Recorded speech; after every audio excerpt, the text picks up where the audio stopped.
Here for our fourth OU International Water Symposium, and I'm Dave Sabatini. And let me pull up the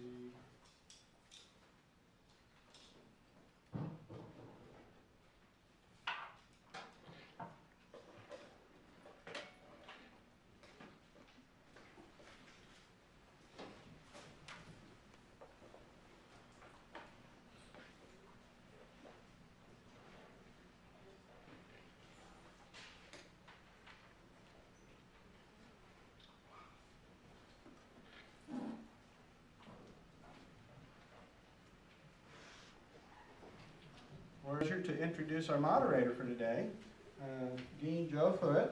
Dean is Joe is the Dean of the College of Journalism, where we are currently having this event.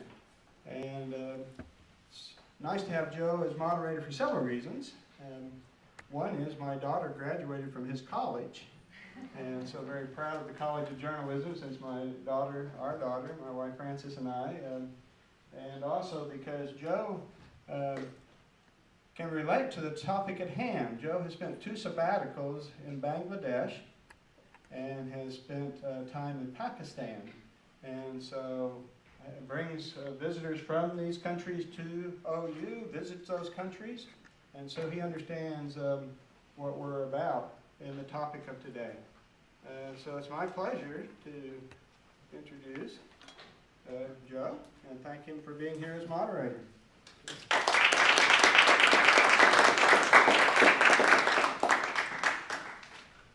Good morning and welcome to the Gaylord College of Journalism and Mass Communication. We're very pleased to have you here. Whenever we have scientists in the building or engineers, it always raises our game quite a bit. And we in journalism are a curious lot and always interested to know what's going on in the outside world. I must say that the more I learn about the Water Center here at OU, the more pride I get, because this seems to be a terrific operation that's making an important impact around the world. I'm a Rotarian here in Norman, and a group from the Water Center, including David, have worked in Potosi, Bolivia for several years and have made great strides there. We followed every episode of that and seen how the quality of lives had improved. And I thought that was impressive before I knew about all the other things you do. So my hat's off to everyone in that center, and it's a little gem here at OU that I hope will gain greater luster as your work becomes better known. Could I ask all the people involved with the Water Center to stand and be recognized?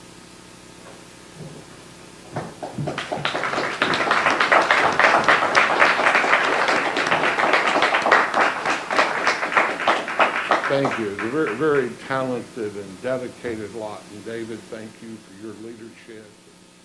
Randy and everyone else who's contributed so much to this success. We also have a very outstanding group of jurors here today. You can usually tell the quality of a prize by the people who select it. I think you will see, reading the biographies of the people who will be on this stage soon, that the prize indeed has significant prestige and importance by the people who have come here from all over the world. We'll be introducing them in just a minute. I understand there's students here with 3x5 cards who will circulate among you. Maybe now is a good time before the jurors get started with great questions that will be exposed during the 11 o'clock question and answer period. So if you'll write your questions from now until the break and then turn them in during the break, it will give us a great reservoir of information to go from, and we can answer more questions than we ordinarily would be able to. I see the students in the back now, they're going to circulate and do that. Well, I will ask the jurors to come to the stage now, and I will introduce them for their presentation.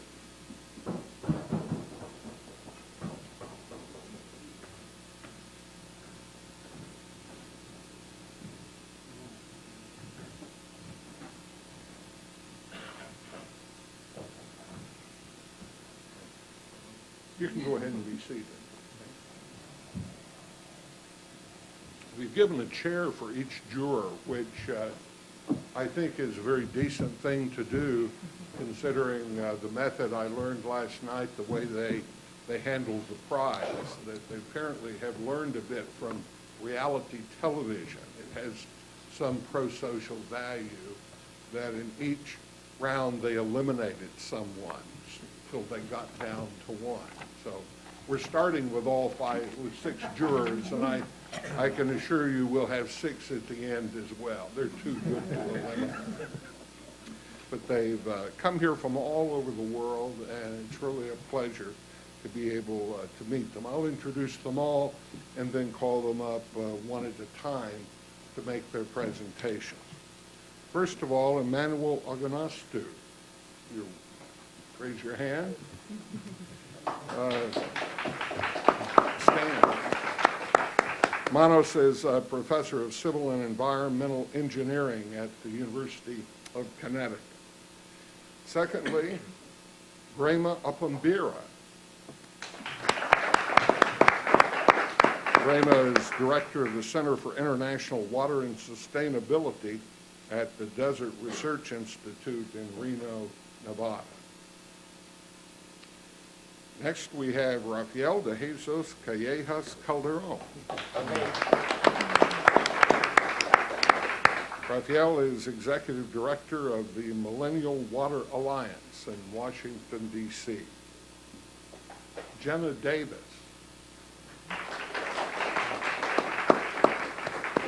Jenna is senior fellow of the Woods Institute for the Environment and a professor of civil and environmental engineering at Stanford University. Pawan Labsetwar. Pawan gets the award for traveling the farthest. He's come here all the way from Nagpur, India. He's head of water technology in the management division for the National Environmental Engineering Research Institute in India. And finally, we have Jan Willem Rosenboom. Jan is Senior Program Officer in Water, Sanitation, and Hygiene Strategy at the Gates Foundation in Seattle, Washington. So, our distinguished panelists for 2014. To start with, I'll ask Emmanouil Anagnostou to come present his presentation.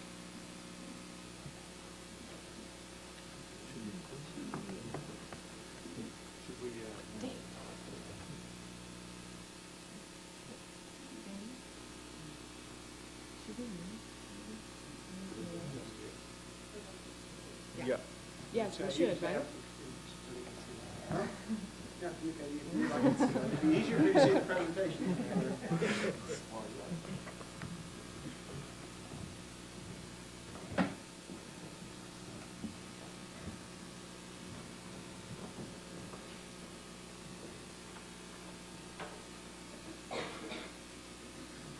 Good morning, everyone, and thank you for the invitation to participate in this exciting panel.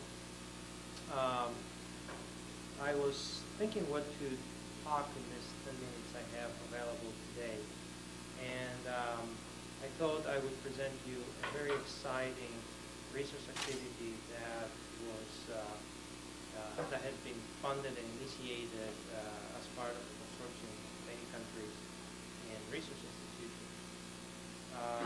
This is called Earth to Observe. This is a project that we've been discussing for years with colleagues from Europe, African countries, Asia, Australia, South America, and the United States.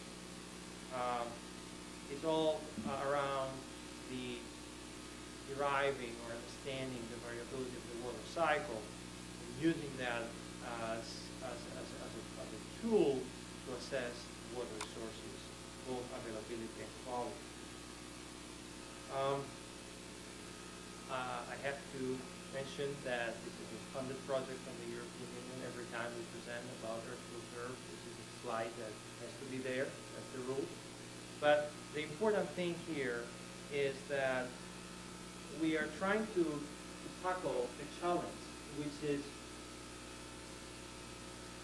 to provide basic information on not only on the magnitude, on the volume of the water resources at the different reservoirs, the surface, subsurface, lakes, but also on the fine space-time variability of that and how that interacts with different climate forces, climate scenarios. In order to do that, one of the important aspects here is to rely a lot on the newly available or recently available Earth observation data. You know, there have been fragmented studies in many countries. Each one uses their own remote sensing observation. We have a lot of information coming out from many different institutions. But it's, I think this project, what we try to do will be to bring together all those efforts into a unified, high resolution and consistent, I'll mention later a little bit about what is consistency, consistent data set that will provide a long-term, multi-year assessment. So, where we stand and what we hope to achieve. First of all, as I mentioned, we'll be heavily dependent on remote sensing data. So we are going to integrate all the available Earth observations along with a suite of models from many different organizations. There's going to be several, about 16 global models. And those will be done in a mathematical optimal framework where we're going to try to simulate according to the uncertainties associated with this model into a global reanalysis. Some of you who are working with atmospheric data, you may have heard and may know all these atmospheric reanalysis data sets that for years people are using to study and develop flood studies, vulnerability studies, etc. What we hope to achieve here is to create the first water resource reanalysis that will come down to many different aspects that are not touched upon by the atmospheric reanalysis. Water resource is down to groundwater and stream flows. We will support a range of applications and scales. For the first time, these data sets will actually come down to resolutions that we didn't have before. We are aiming at resolutions that are in the orders of kilometers. That will allow us to look at long-term variability studies at basins over data poor areas. And that's where I think this contribution will be very important to developing regions. In addition, we're seeing all these tools as becoming operational systems, having an operational value, particularly when it comes to demonstrating or understanding variabilities, understanding vulnerabilities, and eventually to design. Especially as we move forward with some of the regions where developing infrastructure is critical to the human security. So we have some of target areas where we are actually going to look into this, like Morocco, Estonia, Ethiopia, Colombia, Australia. Some part of Australia for us is more of a test bed. New Zealand and Bangladesh, where they're consistent collaborating. In the end, what we hope to achieve here is providing the resources for people, not just us. And I mentioned a minute about the open status of that project, providing the means and the data so that people can actually look into resilience, sustainability, water, environment, human, through application of systems approach or the use of systems approach that would allow a holistic understanding Now, a few more details. As I mentioned earlier, we are heavily based on air conservation. And that's very important because we are at an era right now where every continent, the US, Europe, Asia, they're launching satellites that uniquely address some of the water cycle parameters, uniquely observe some of the water cycle parameters. So what we need to do is to be able to understand the uncertainties of those data sets and try to use that as a basis to integrate information. There are space and time gaps we need to address. There are certain propagation pathways we need to address. But in the end, we need to come up with the ultimate integrated product. That will actually allow us to have a better use of those international resources for environmental studies and of course, in the end, produce a more advanced, more integrated observing system. I'll give you an example. Some of you, or many of you, may know about the recent launch of the Global Precipitation Measurement. That's a network that took many years to get an international acceptance, international support. And through that, now we're hoping that this kind of satellite observation would allow us to build better systems, better models, quantify, as I mentioned earlier, the uncertainty. These are unique resources that need to be used in an integrated and best way. Europe is launching, or has launched the Sentinel satellites in a C-band radar that would allow us to monitor the water of the surface of the earth, both in terms of soil moisture or still water surfaces. That you can imagine that one can combine those observations through a model that can integrate the dynamics of the processes to have a better characterization of the water cycle. But like any observation, we have to face uncertainty, we have to face errors, and we need to model those or characterize those or improve upon the techniques that are derived from the data. For example, the Horn of Africa is a very unique area where we hope satellite remote sensing can give and shed light in terms of the variability of the extremes and the water cycles. We all know about the droughts, the severe droughts that are reoccurring in those regions. The latest one, 2010, 2011. I was actually in Ethiopia in 2010 when it was the main issue there. So can we actually monitor the amount of rain and then derive predictive tools that will allow us to look into huge jumps in the future, in the season, and help those countries prepare for upcoming drought conditions, which is a critical aspect for that. The models are showing some skill, but I'm not going to go into the details, but we really need to improve upon those resources. And that's actually a stakeholder's requirement to use our data. So on moisture, there are groups that actually are addressing this and they can provide adequate information to actually deal with the precipitation data. Complex terrain processing. This is the flat areas where we really need to look into to save lives. I will actually close with this slide, which is basically putting this all into perspective. What we are hoping to do is to have an impact on the water resources management and planning. Water resources management and planning requires accurate information, right?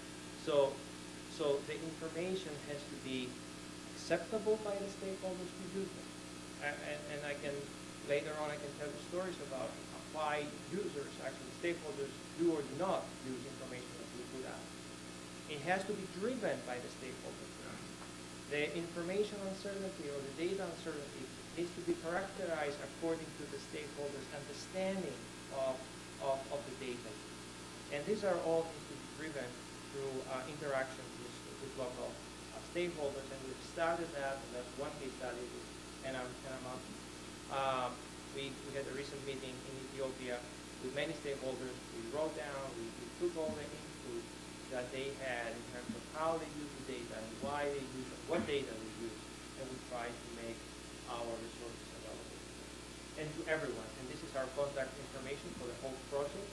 I invite you to go to that website, and data will be available to everyone who wants to use it.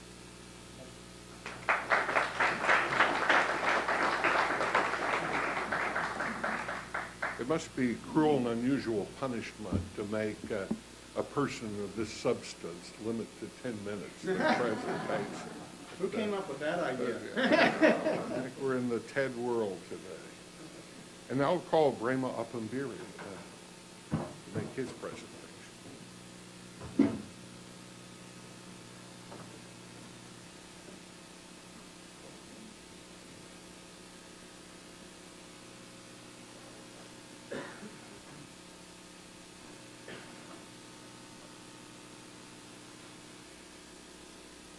Good morning to everybody. Yeah, my presentation is not on a specific topic, but I thought since this educational institution with the Water Center here and the Desert Research Institute is just beginning to also create a center on international water and sustainability, I thought I would just highlight two areas that we need to fill gaps in developing countries. One of them is building capacity of WASH professionals in those countries that we work in. I realize that we also need to build, capacity here, training students, American students, and then having them to understand how WASH is done in developing countries. But we also have a lot of capacity gap in developing countries. And we also have some research gaps where we need to conduct very basic and applied research to address certain issues. So I'll be highlighting those two issues and then giving an example of what BRI is doing to help with that. So I'll begin by, just highlighting what WASH is. WASH is water, sanitation, and hygiene. It's a very complex area. And we have a lot of, professionals involved. And then it's also multi-sectorial. WASH began as an engineering, intervention with a lot of civil, mechanical, hydrogeologists working in it. And years later, we felt that you don't achieve the desired health impacts, but sanitation has to come in. So we had it as WATSAN. And years later, again, we added hygiene, and now we call it WASH. But related to that, we have several professionals that are involved with it. We have sociologists, behavior change, hydrology, engineering, public health, economics, public policy, advocacy. A lot of professionals are involved with this. And water also cuts across sectors. Within the water sector itself, sanitation, in some countries, sanitation is under the Ministry of Health. And we have water in environment, in power. So it's such a complex area that training professionals, needs to be designed very carefully. I'm not suggesting that one individual knows all this, but to be able to operate within the water sector, you need a broad background just beyond your traditional area of work. So this requires, a lot of thinking around how we train people in developing countries and for that matter here in the US. There's insufficient resource capacity across disciplines, those disciplines that I talked about, especially in developing countries. We also have gaps between scientific research and applied problem solving. We just heard from Emmanouil about the applications of satellite imagery and all in water resources. But we hardly have local staff who understand that. And in development, we want to empower those that we are helping to solve their problems. We want to empower them to be able to do that. So it's multidisciplinary, as I said, and students in developing countries are not receiving the right education. Sometimes you have programs designed within civil engineering, within geology, within sociology, and these departments are not talking with each other. So students come out and they don't have the skills. There is no placement of students for internships, the right internships.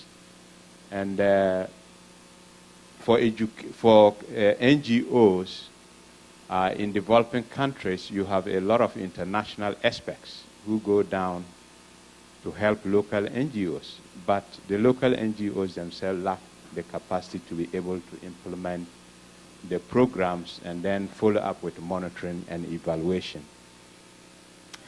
In fact, UNESCO conducted a research around 2002, and it became very obvious that there is lack of capacity in various areas across Africa in terms of implementing programs. And capacity, by definition, is not just the individual capacity, but we have the environmental capacity, which will involve policy, strategy, priorities, and legal and regulatory framework that will help move the sector forward. And then we also have organizational capacity and then individual capacity. I just also wanted to state that in this UNESCO study, when the MDGs were being developed, UNESCO indicated that even if Africa had the resources and the technology to be able to meet the MDGs, Africa needed to increase their professional capacity by 300% even to be able to meet those MDGs, just in terms of capacity. So there's a very huge need in this area. And we also have other issues that are coming up. I know in the area of WASH, our focus is normally around providing basic services to people. But we have, populations growing, and water use is increasing, and there's degradation of groundwater and surface water quality. So there needs to be applied research around these areas in developing countries to be able to make the resource itself sustainable. Desertification is intensifying in different parts of the world. In Africa, we have the Sahel, which is moving southwards in area, and this needs to be addressed. Climate change is a very big issue, which has very huge impact on water resources. There needs to be studies around that in developing countries. This is just an example of the Volta Basin in West Africa, where DRI conducts some research around that. The Volta Basin is the biggest water resource in West Africa, in 5 countries. About 90% of it is within Ghana and Burkina Faso. In the 60s, Ghana pretty much owned this resource because Ghana had a very big hydropower dam in the Volta Lake. And years later, we also have Burkina Faso now that is damming upstream of this river. And some years when the rainfall is not very much, Ghana suffers a lot. We don't have enough water in Ghana to be able to, operate the turbines for hydropower. So there's been a lot of studies around it in terms of policy, in terms of resource use, long-term sustainability, environmental issues around it. And Africa needs a lot of capacity themselves to be able to look into these problems. So I will just get into what DRI does as an example. I know OU is doing this, and we are looking at collaborating with them. But the Desert Research Institute is based in Nevada. We have 2 campuses, one in Reno and one in Las Vegas. We conduct research around the world, and we are an environmental research institution. We have 3 centers. The centers are Atmospheric Sciences, Division of Hydrologic Sciences, and then we also have Earth and Ecosystem Science. DRI's international work began in the 1990s with funding from the Hilton Foundation, and we worked with World Vision in Ghana in a place we call the Greater Afram Plains District. At the time, we had the highest incidence of guinea worm in this area, and the geology of the Afram Plains is a very difficult geology. We do not have primary occurrence of water in it. So we needed to do a lot of, work around locating wells. So DRI went into this using modern technology to help World Vision Ghana to be able to site wells. We moved on to help with water quality issues, helping to set up laboratories. But our role has always been to build the capacity of the locals to be able to do this.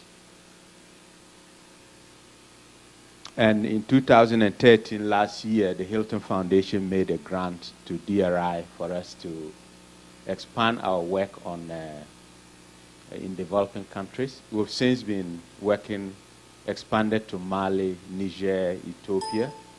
And the goal of the center is to increase the capacity of DRI to be able to implement programs in developing countries. So we undertake capacity building and training. We engage in multidisciplinary and applied research, focus on WASH and the environment, and we develop and disseminate information. A few of the things that we've done so far are establishing a relationship between DRI and the University for Development Studies in Northern Ghana, where we are hoping to use it as a hub to train people in Northern Ghana. We're also working with the IRC Ghana, the Ghana Community Water and Sanitation Agency, in building the capacity of local districts to be able to manage their water supply systems. DRI recently also was chosen as the host for the U.S. Universities WASH Network. I have my colleague Jenna who is part of that. So we also do that with a view to coordinate U.S. universities' activities in this area. David Sabatini is one of the advisors on this.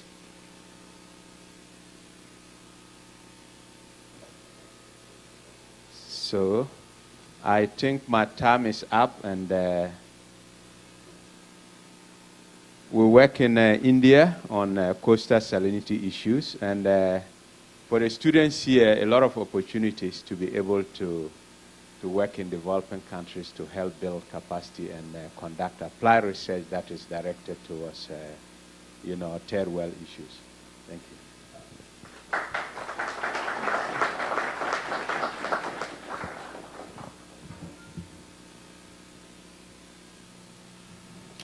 And next we'll have Rafael Callejas.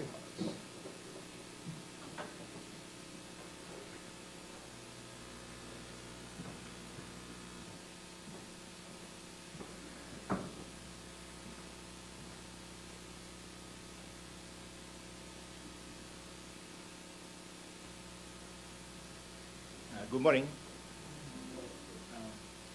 When David invited me to be a juror and also asked me to be prepare a presentation, I was thinking about the same thing. Well, the last 11 months, we have engaged within the coalition in developing the new strategic plan, and we just last week we just approved it. So this is officially end. So I say, wow, what the heck I'm going to present. Has been in my mind for the last 11 months. So what I describe here is actually our adopted mission. As Millennium Water Alliance, coalition of 16 NGOs, we want to model and implement collaborative pathways to universal sustained service in water sanitation and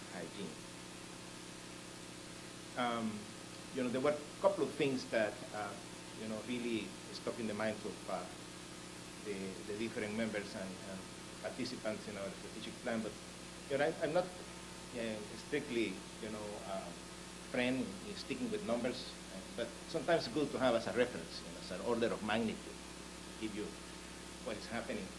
A report from the World Bank indicated that just for new access to water, you need $185 billion. For operation and maintenance, you need 580, something like that, $1 billion.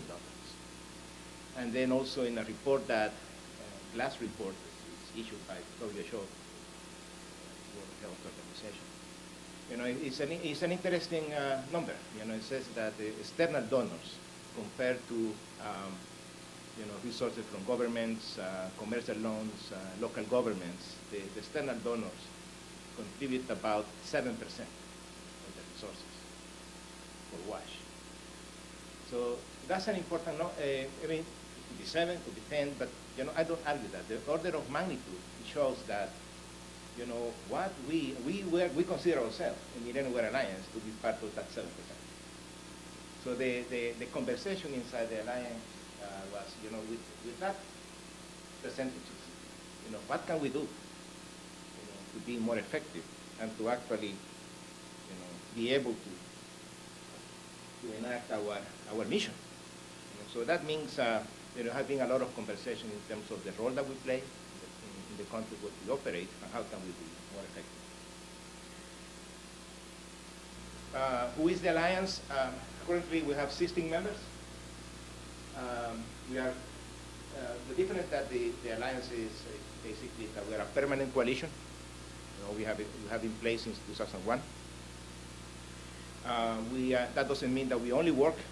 Each of these members have their own programming, but there is a conviction and commitment to experiment in our programs. Our programs are different because 100% are dedicated to experiment what we call forward practices. And there is an intent to collective action for that, collective advocacy, and sharing and exchange of knowledge that then is adopted and put in practice in the program that we implement collectively.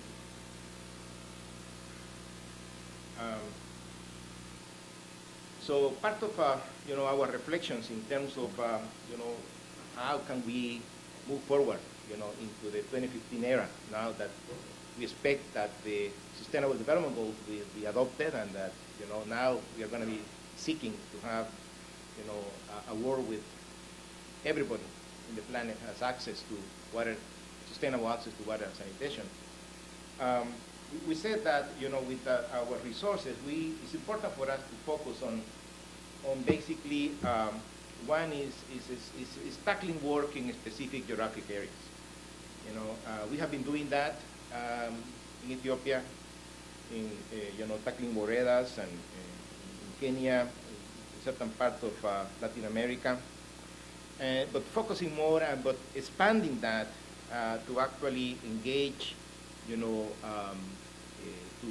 see those municipalities completing, the 100% of,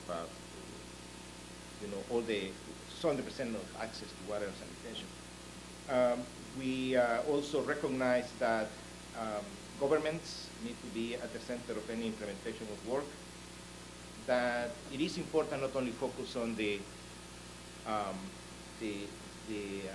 communities and the community-based approach, but also it is important, as it says here on the first bullet points, that we really bring the level of focus rather than at the community, more at a specific unit, to be a district, a municipality. And that we also then look at the capacity, and support that capacity at that service authority. Changing the model, looking at a simple first-time access and more focusing on ongoing support of service delivery, understanding the life cycling costs and developing agreements with responsible entities. The life cycling cost is also changing that mentality that the project lasts 5 years. The project doesn't last 5 years or 3 years. The life of the cycle of the project lasts, for the design of if you design an infrastructure that lasts 20 years, making sure that it's functioning over 20 years. And some of our members, with support of Kate, have done significant research on this. So we are not a researcher, but we take information good research and putting it to practice. And then another important element for looking sustainability is rigorous monitoring evaluation, and I will also give you a little bit of flavor of what we're trying to do in that regard. Just a couple of things, maybe expanding a little bit of what we mean of scaling up solution and watch for all. And these two slides present two different perspectives. One is that how we see NWA acting, this coalition outside the coalition, engaging with other efforts, and then a little bit more of what we do internally. In the external, this issue of government taking the lead is also about, very critical. We talk about the capacity, but also addressing the issue of public finances.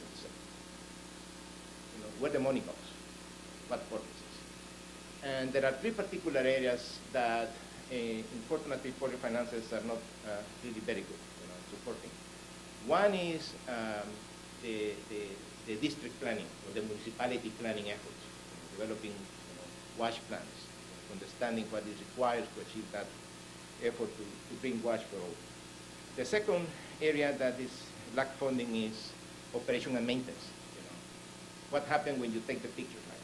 Everybody there, water is flowing. What happens after 5-10 years? How to basically create models that will make operation and maintenance sustainable over the life of the infrastructure that has been designed. So those two areas, and then the monitoring and evaluation that is needed are underfunded in many of the places. So there is an important effort, I think, from us to advocate and make really raise awareness in terms of the importance of allocating significant resources to cover for those three areas. Engaging the private sector, for us, and maybe at the end I will tell you a little bit of how we are designing now WASH programs, but is bringing the private sector beyond the philanthropy, beyond even the sometimes corporate social responsibility, is really making them part of the solution. And that really requires a lot of dialogue, a lot of conversations. You really need sometimes even to create a common language, how to talk NGOs that are focused in development with corporations, understand their languages and share our languages with them, and then build a new one. We have had that experience with some of our donors with very corporate mentality. Then another key element is that WASH, has been always recognized that is an element that is reflected in other sectors. WASH support education, WASH support health, WASH support, income for families, for liberating women on time, to do more things. But how can more effectively do that? So, because sometimes, the realities on the ground is that, it's kind of important. We are doing our thing. So we do our WASH thing. People there are doing their education thing. People there are doing their health thing. So we in the WASH sector, have taken, and the Millennium Water Alliance in particular, we have taken the deliberate decision to seek and integrate WASH into any other activities on the ground. So it's only 1 minute, don't need to run. Internally, one of our areas is how to achieve the last mile, those communities that barely have ever had water, the mapping tools that we have applied have helped. One of our members, I remember very clearly, traveling with the Hilton Foundation, and it's actually, the Chomity with care, mapping the different type of water points in one of the Boredas where we were focusing. And it was very striking and evident that there were areas and regions that nobody was touching. And really those are the poorest of the poor, difficult to reach. So one of the things that we're doing right now, for instance, is to actually align with the government of Ethiopia priorities in supporting their self-supply initiative that they expect to really reach a significant number of people, huge percentages of people that lack water, and there are opportunities there. The Millennium Water Alliance Kenya Trust, we are locally registered in Kenya and bringing new type of partnership, creating a hub that will attract different venues and discussion forums like this to bring water to the importance and relevance to achieve basically full sustainable wash coverage. Lastly, monitoring and evaluation is a critical piece that has been recognized that is important for any sustainable effort. We, as a coalition, basically this is the process that we follow. 3 different colors. The blue color is the work that every of our individual members do. This is done every 6 months. Data collection, focusing more of also in identifying trends in outcomes rather than just input or output. We always ask the question, if we are at this stage in the process of the program, what should be observing at the level of outcomes development in the process, and that developed then a reflection process that is consolidated by the NWA Secretariat, that's the red, and then we move into the collective work and action that involve other stakeholders in the country. So this is sort of, kind of the process that we use in all of our programs for sharing our evidence that we're generating in our programs. Thank you so much.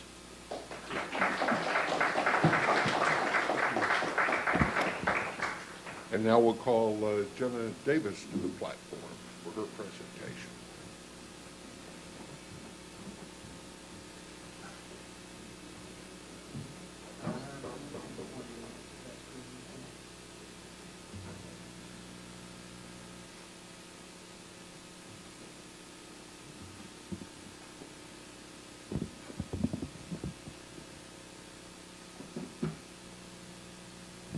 Well, thanks so much. Thanks, everyone, for being here. I'm just going to do this. I'll promise not to break out into song. So I think I'm going to take a little bit different tact. I was certain that my colleague Manos would give you a solid engineering type of presentation. So I wanted to focus on maybe a different angle. I'm also an academic, but another group of us gets interested in the relationship between engineering interventions and well-being. So how do our engineering efforts actually affect health and other aspects of well-being? So I thought I would talk a little bit in the short time that I have about that theme. So the first question that I think we need to constantly ask ourselves in academia is, what good are we? How can we actually help move this sector forward? Of what use could we be? And fortunately, my colleagues have pointed to a few ways in which we can be helpful, in addition to good engineering and identifying potential interventions. But characterizing systematically and quantifying the status quo, I'll tell you why that's important in a minute, testing interventions, informing new interventions based on what we learn, and identifying causal mechanisms and pathways. So these are things that when you're trained in research, you should be able to do. And each of these could ostensibly benefit the WASH sector. And historically, there's been a lot of research that's tried to do these things, to perform these functions. And it's been difficult to do high-quality work in this area in particular. And why is that? Well, that's because operational organizations, NGOs, development banks, governments, they have limited budgets for learning. They have limited time for learning. They're out there trying to get stuff done. So the work that has been done, in sort of the past 20, 30 years has had to kind of piggyback on that sort of work. That's the first. And second, in academia, that hasn't been very sexy work, very interesting or rewarded. But recently, and this is really what I want to point to, that's changed a lot. That's changed a lot in the course of my career. And there are 2 reasons for that I'd like to talk about. And the first is that there is new demand for more rigorous evidence. And I take my hat off to the Gates Foundation, actually, for really spurring a conversation among donor agencies, governments, NGOs, and foundations alike that really want to know what is the impact of all of this investment, right?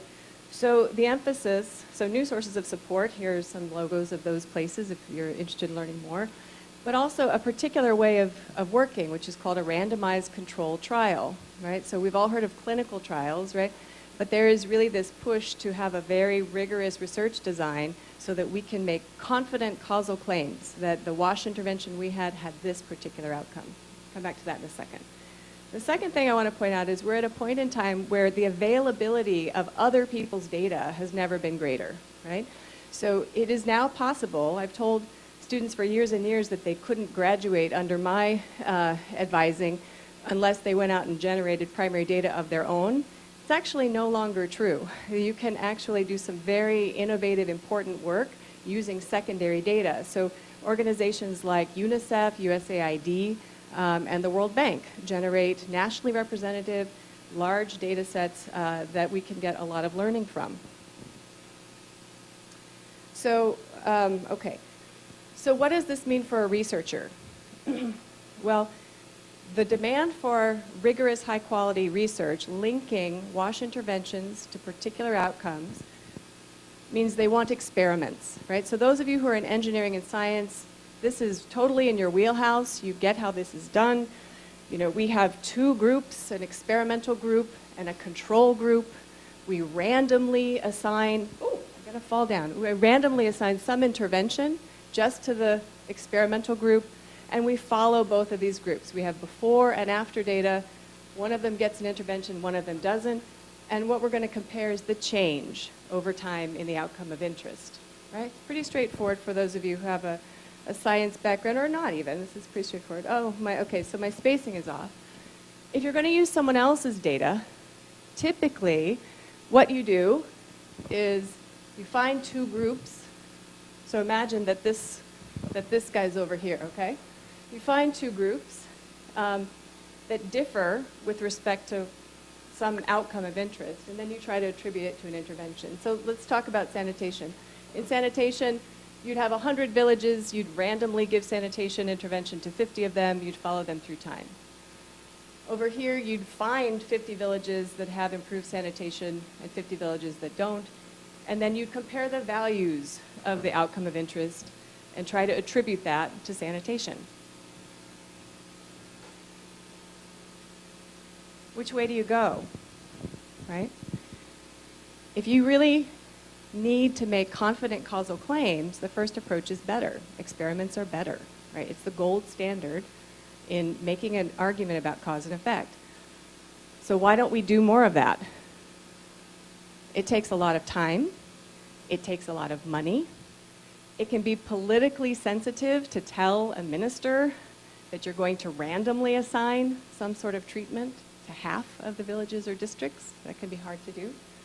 And there's also this issue that when people get studied a lot, they change their behavior, right? So we know that. That's called the Hawthorne effect.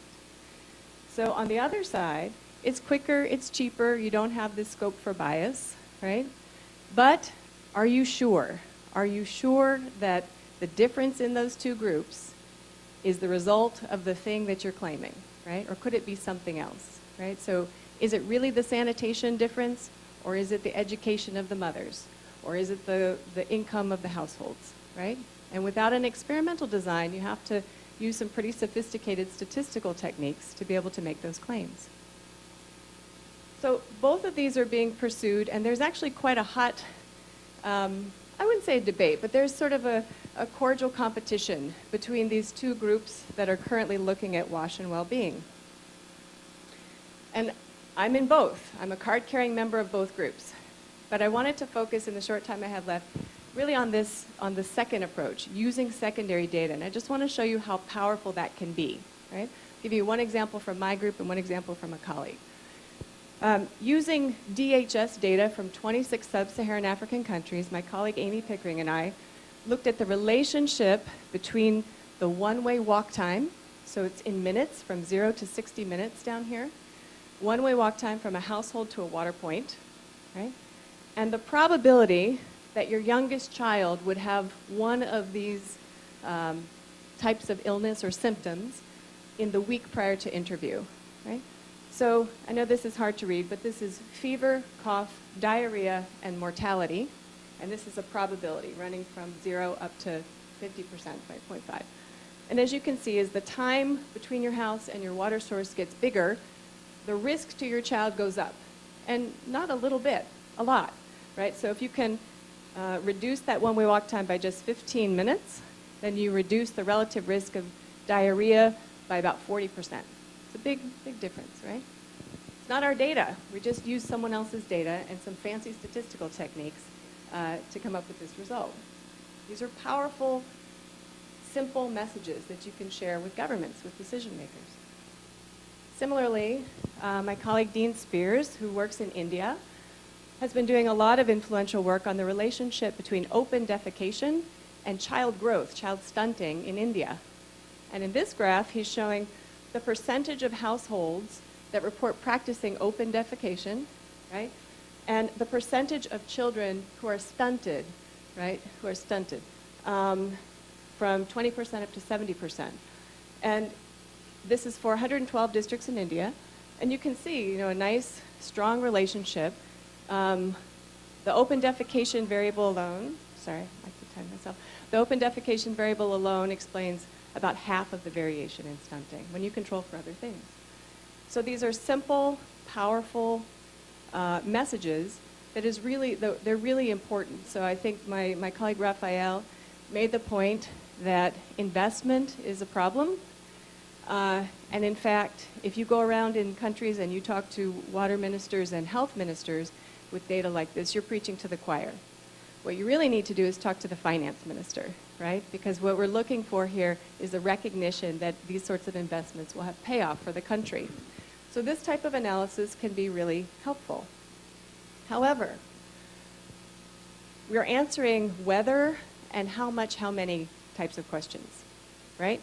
So we've said, yes, there is a relationship between walk time and child health, but we don't know why, right? It could be that if you walk farther, you're more time away from your child. It could be that if you have to carry water farther, you use less water and wash your hands less often. You get sick more often. It could be that if you walk farther, your water's in storage for longer, giving it more opportunity for recontamination. We don't know why. Similarly, Dean Spears is very honest about this. It sheds no light on the mechanism by which this actually could happen, right? So what I want to leave you with is the idea that it's equally important to understand the how and why questions, particularly if you're interested in designing interventions. So I'll scoot ahead and say for myself, my wish for myself, my community, and also for students who are thinking about a research career here, is to remember that the right question to ask may not be the one that I'm qualified to research.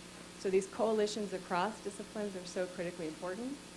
And also, the numbers drive the dollars. The numbers drive the dollars. So be careful what you measure, because that's what people will spend their money on. Thanks very much.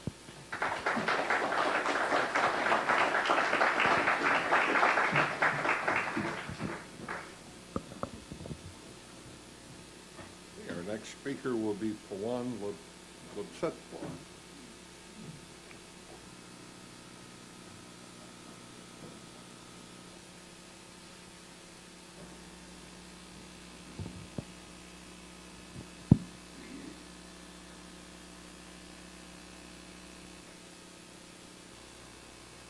Yeah, good morning, everyone.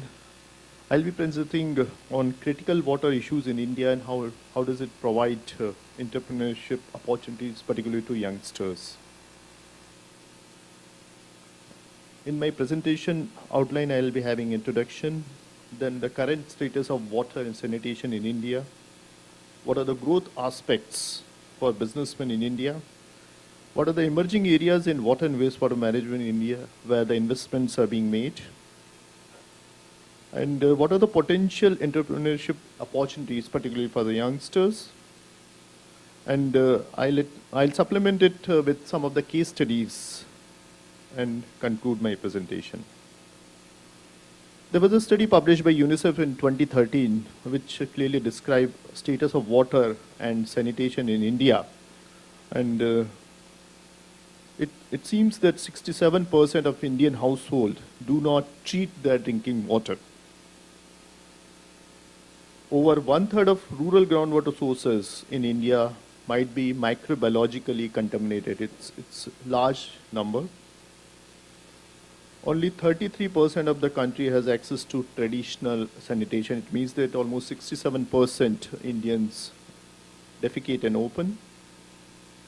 Out of about 3,100 towns and cities, only 200 towns have partial wastewater treatment facilities, and only 8 have full wastewater treatment facilities, and water scarcity in India will worsen in coming future. However, this also provides business opportunities because this has some huge business potential.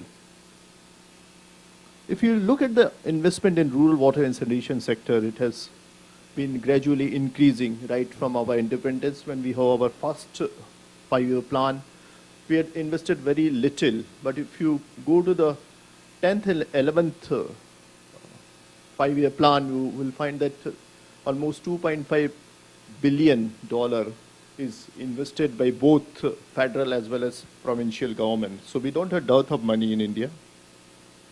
Let us look at the Indian water market. It is a 30 billion per annum market. And it is expected by 2030 this potential will resolve around these 4 key themes. One is the equipment supply. Second, which is really improving a lot in India, is public-private partnership for water supply and distribution. We are coming up with numerous water treatment plants, particularly in our towns and major cities, and water EPC, that is engineering, procurement, and construction. And this is the rough estimate which had been given by Confederation of Indian Industry, and there are, say, opportunities available both in supply and demand side, and then adds to almost $11 billion, which is in addition to what government of India is investing on rural water and sanitation. What are the opportunities for private sector? In earlier days, up to 2000 or say 1995, water sector was mainly driven by fundings from government sector.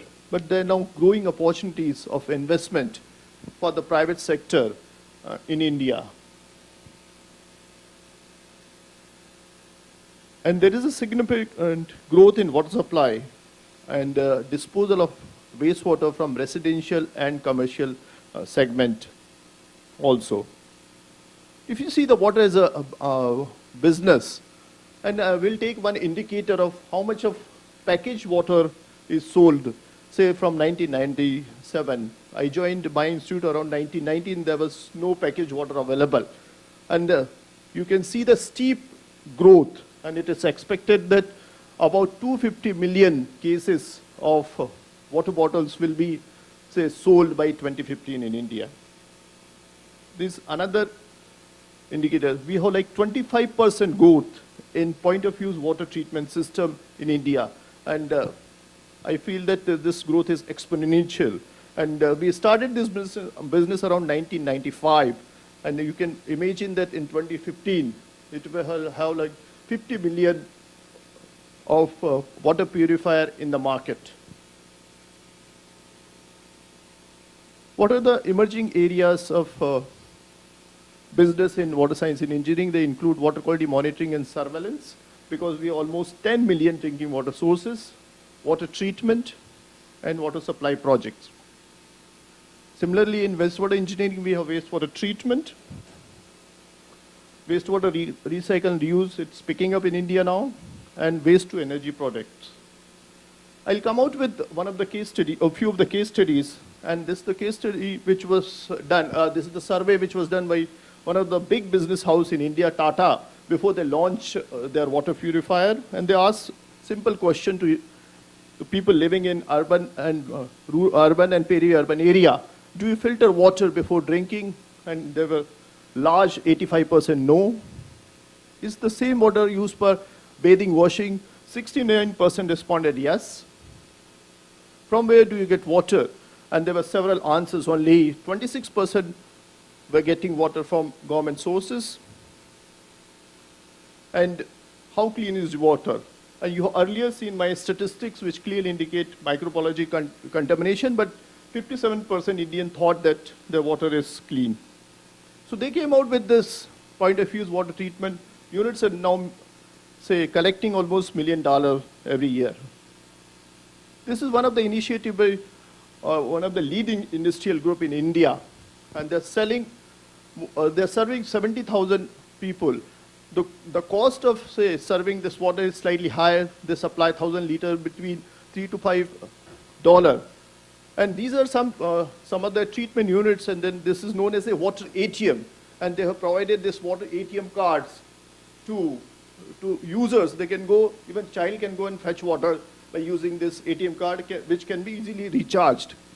And they claim that they are recovering the cost of setting up this treatment plant in 3 years' time. And this is another initiative by a young lady in IT city of Bangalore. And you know, in India, we have intermittent water supply. And she has started an SMS service using a mobile app to allow consumer to know when they are getting water. And she is now serving more than 50,000 consumers. This is an old data. So this is a novel application which youngsters are using for promoting business in water. There's another group, Water Health International, and they started their business in 2006, and one of the largest bank in India has funded almost $65,000 to them. They've set up 50 water treatment plants. One of the treatment plant cost them around $15,000 to $20,000, and they have, say, invested it among entrepreneurs, and they were providing some term loan of $15,000 to these entrepreneurs. And they're offering, say, 15-liter can between 1.5 to 3 rupee. And these are their setups. This is one of the interesting, say, entrepreneur alternative which has really grown a lot in my state of Maharashtra. This is an auto fitted with ultra filtration plant. And now they are serving more than 8 million people. And they employ 70% of women in this business. And they're employing more than, say, 12,000 rural people in this business of providing safe water by using transport mode. This is well-known story of one of our leading entrepreneur, we can say, Dr. Bindeshwari Pathak, and he started this Sulabh International way back in 1970. And he has this new concept of maintenance and construction of pay-and-use public toilets, popularly known as Sulabh complexes. And it is estimated that he serves almost 10 million Indians every day. In addition, he generates even biogas and fertilizer plants to this community sanitation complexes. So in conclusion, there is substantial demand of entrepreneurship in water sectors in India, which I have already shown to you. Fortunately, we have matching capital investment in India through government sector as well as through private sector. Consumers now demand provision of safe water as they are becoming more and more aware of safe water and sanitation. And market in water and wastewater management is growing rapidly. As I told you, water purifier market is growing at the rate of 25% per annum. And of course, there are islands of success stories in India, and I hope that it will spill over to other states in India. Thank you very much.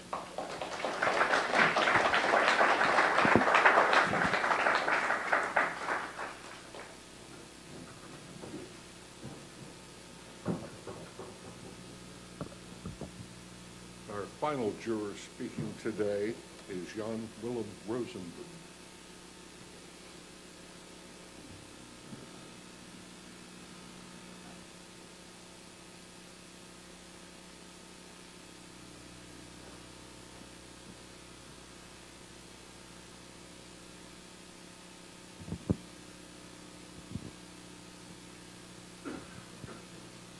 Good morning. Last 10 minutes up to me, and I will try to talk mostly in pictures. And I have picked the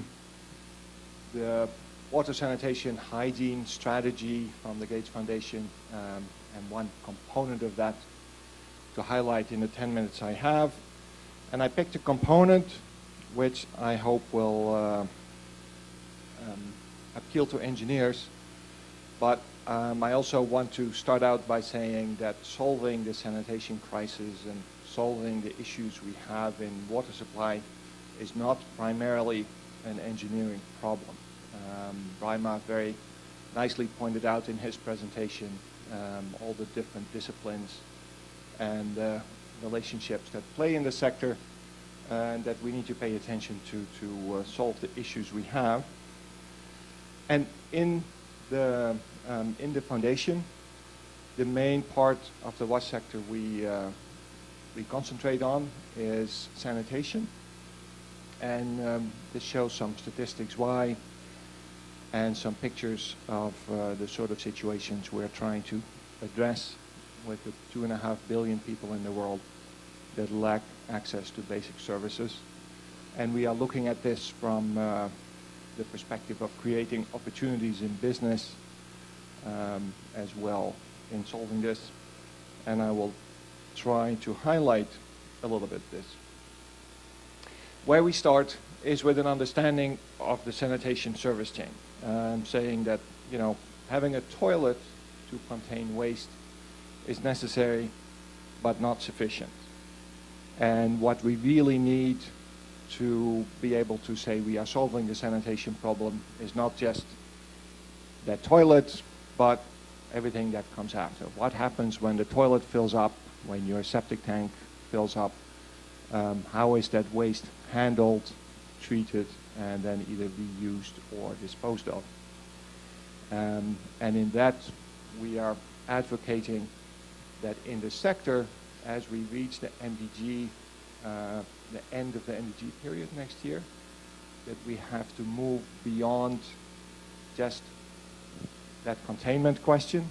Yeah, you know, the MDG targets were focused on saying we need to decrease the number Kate of has people Tinker that don't Federal have Credit access to services by 50%. And we are saying, you know, it's not really enough to just look at that access to services. We need to look at that full service chain.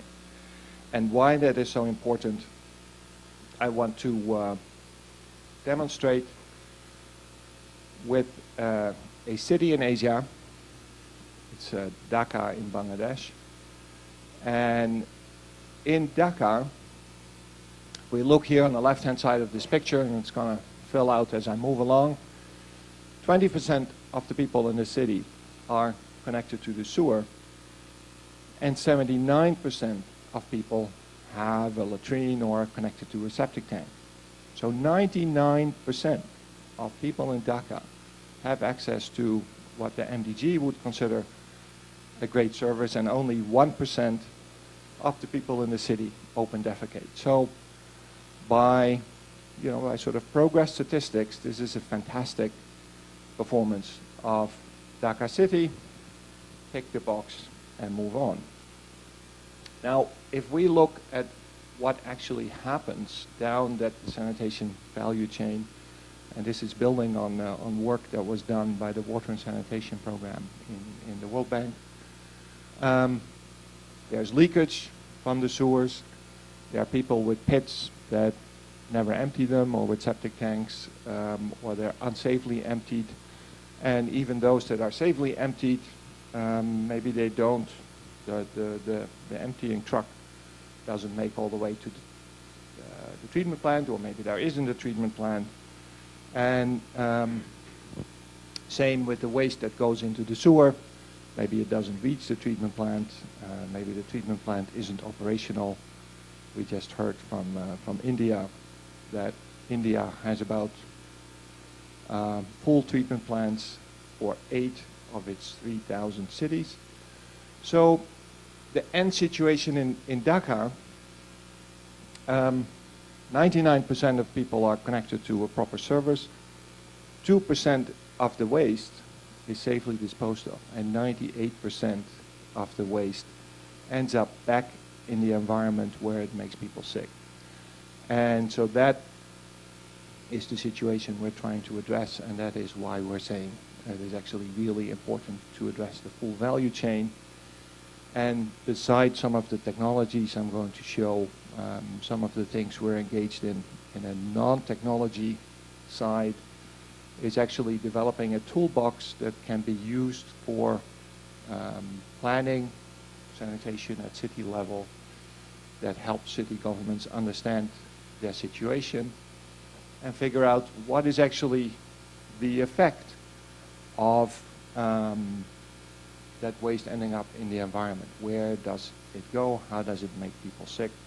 And quantify that better so that we don't only have what we call, and excuse my French, we call this the shit flow diagram, that we don't only have the shit flow, but that we can translate that into where is money lost in the system? Where could money be made by improving that? And where are people affected by this in terms of disease and death? So what we focus on in the foundation is expanding and improving sanitation that does not rely on central sewage. So how do we improve sanitation without requiring a sewer connection, without requiring a water connection, and what can we do to really improve sustainability of service beyond just that containment of waste? And then there is a whole other side that I haven't really highlighted here because I don't have time to talk about it, which is more focused on behavior, understanding the demand for sanitation, and figuring out rural service delivery models that operate at scale. So if we look at the a picture of that sanitation service chain going again at the top from containment to emptying, transport, and treatment, there's 3 different product lines, if you like, that we look at. And one is squarely focused on emptying of pits and treatment, and we call that development our omni-ingester. And what we really want to do is improve on the existing vacuum truck and recognize the easiest that way a to lot of the luxury pits is in an that exist in the world are either not accessible or don't have a lot of fluid in them. It's a lot of solid content that traditional vacuum trucks cannot remove. So we are working on developing pumping and emptying solutions that improve on that situation and that can do some side processing of that waste, like descending it, degritting and dewatering waste, so that a lot of what you actually end up transporting to the waste treatment plant is not just water, which is the biggest cost for operators. The second piece of technology that we have in development is, whoops, let's not go so fast, is the omniprocessor, and that's really a decentralized treatment unit at a neighborhood level that takes in waste and produces energy out of it.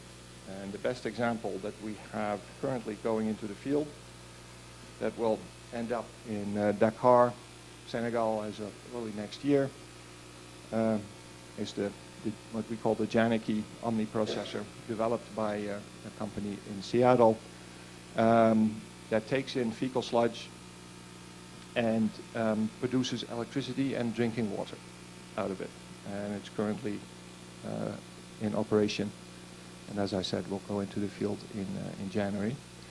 And then the most audacious out there technology is what we call the reinvented toilet, saying, can we make a toilet at a household that combines all these parts of the service chain and gives you a toilet in the house that gives you a good service level, takes in the waste and treats it, makes it safe, and reclaims energy out of it without needing water or a sewer. So trying to answer the question, can all this happen in a single unit? And we have 3 prototypes going into the field in India, Senegal, and South Africa as of next year for early field trials. So the early answer is yes, this can all happen in one unit. But then the question is, of course, can we make it affordable? Do people want it? And those questions we hope to answer in the time ahead. And as I said, and this is my final slide, it's not just about technology. We really need to understand user demand, We really need to understand the business models to make this work. We need to work with governments on their policies, relationship to private sector.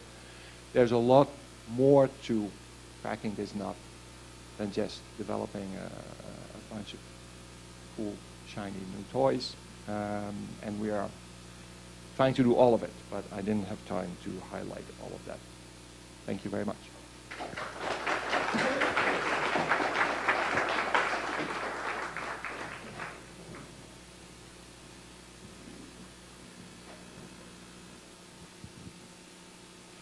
In addition to making their presentations, these jurors spent a long and difficult day yesterday trying to narrow down a list of nominees for the Water Prize to a single individual deserving of this award. And finally, after winnowing it down one by one, they have found that person. I'd like to ask Braimah Apambire to return to the podium and to give us the details of the nominee who will win that prize. Thank you. And I would like to begin by thanking my fellow jurors. We did an excellent job yesterday, a very hard assignment for us. All the 6 jurors were excellent, and you can imagine what we went through. But at the end of it, we settled on one amicably. Came out, you know, none of us was bruised, so still very good friends. But I'm happy to announce that Peter Lockery was the one who won the prize, and this slide will give highlights about Peter. Peter has over 30 years experience in WASH. He's a WASH professional, a British, has an MSc in Public Health Engineering from Imperial College. He's BS in Civil Engineering. He's a member of the Institute of Civil Engineers in the UK, and a member, Chartered Institute of Water, Environment and Management in the UK. That's Peter there. The picture there is in Ethiopia. We were visiting together. Peter has experience in almost all the components in WASH after all these 30 years of work. He is an experienced program design person and has helped to implement programs within CARE, the Millennium Water Alliance, and the World Bank. He has been very instrumental in helping to create partnerships within the sector.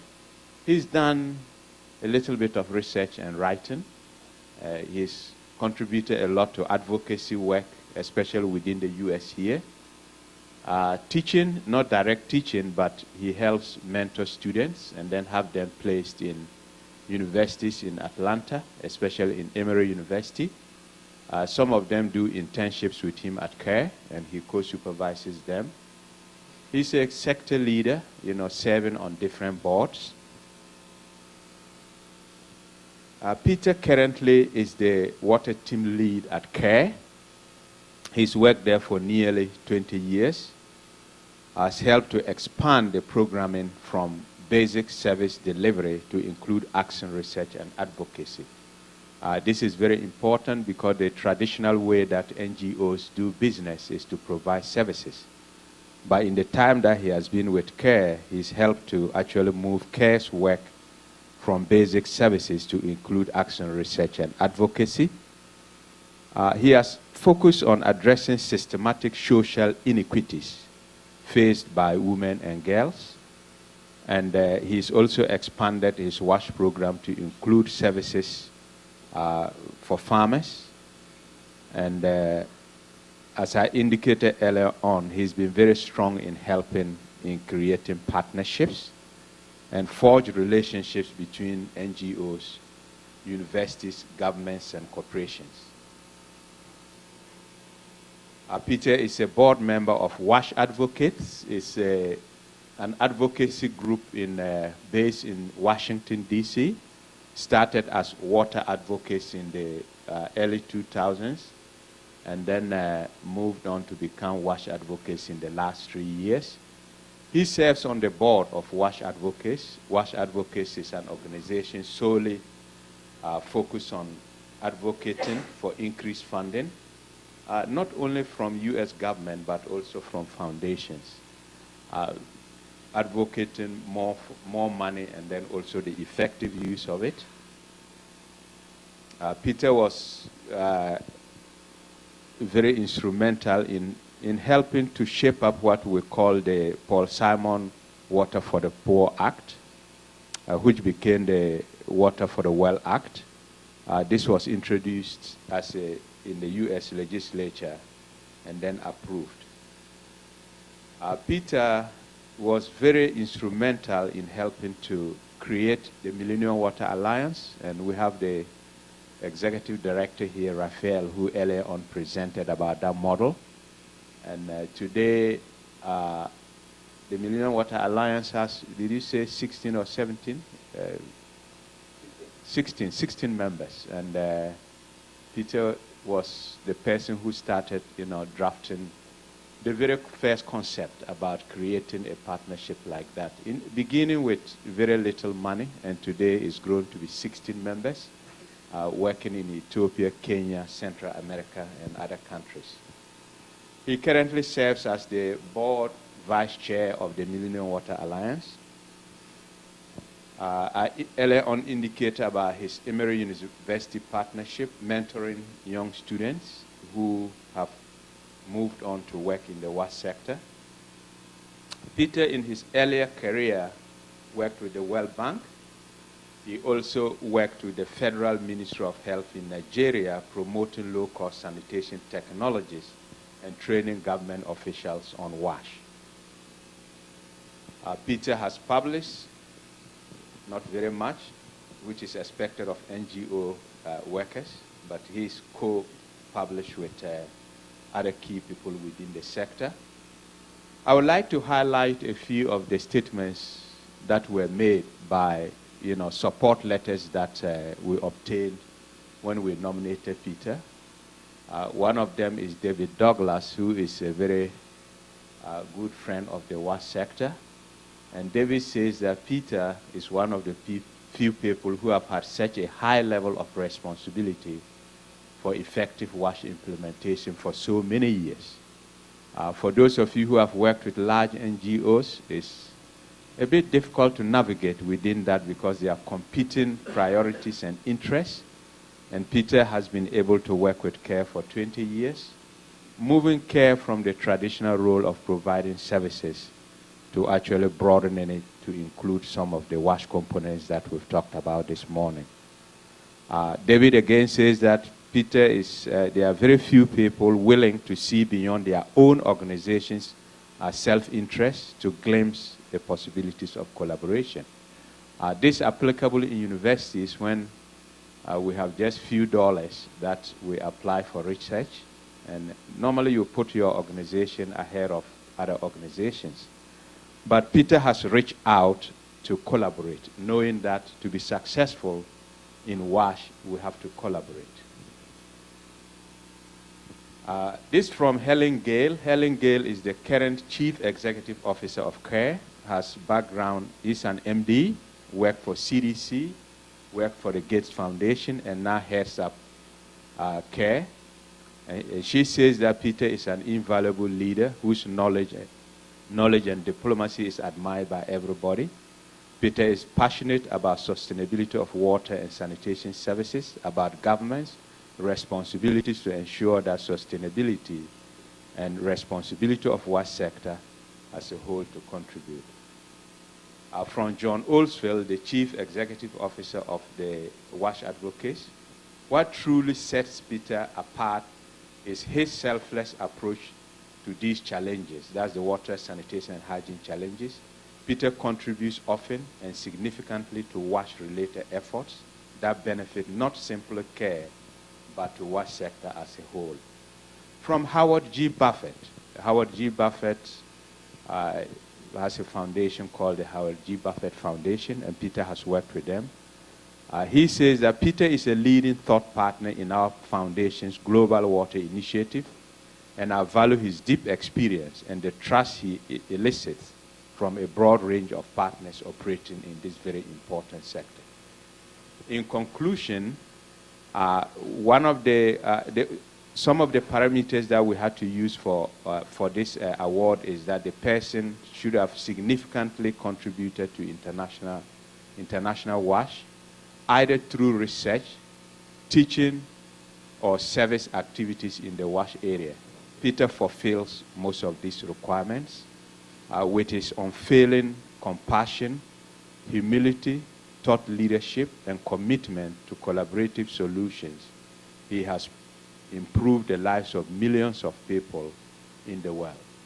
I would just add that for those of you who haven't met Peter, he will be here next year. He's a very humble person. He deflects attention, and he tries to, lead from behind, and at the same time will be seen as a WASH leader. So I'm happy to announce again that Peter is the 2015 University of Oklahoma International Water Prize winner. And thanks to the university for setting this every 2 years, because we don't have something like that. Thanks.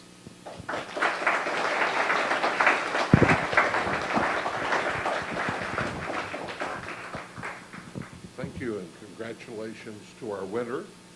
We're actually running on time.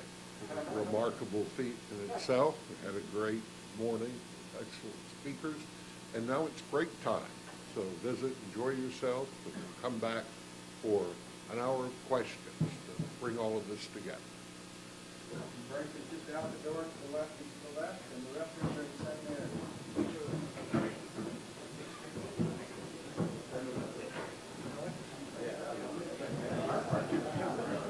Oh, 3x5 cards. Turn in your 3x5 cards with your questions.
And be here next year for the conference, and the conference will be about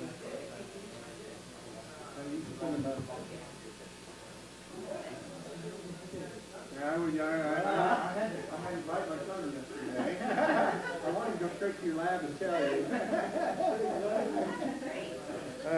Tashoma actually worked for Peter Walker. And he's a PhD student.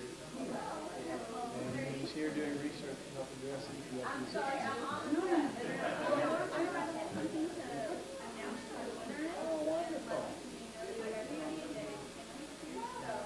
The conference will be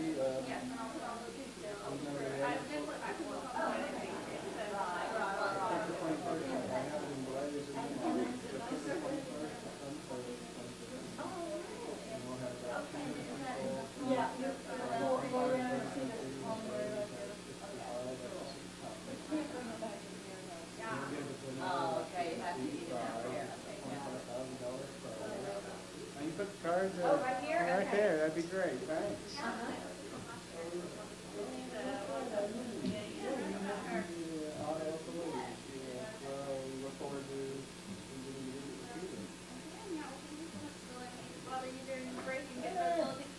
Did you hear what's happening next? We're having an Oklahoma on the spot. I do, but I have to go to another thing. The two state superintendent candidates are speaking at a luncheon, so they've got me covering that. But at least we can give you a little coverage. Well, thanks for being here. Yeah, thank you.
If I could ask everybody to come in and take their seats, we'll begin the program.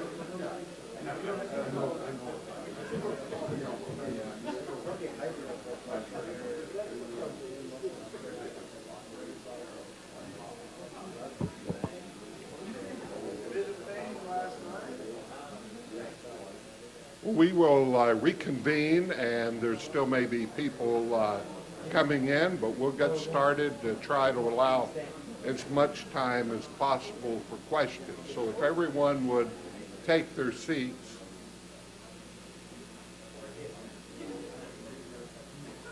We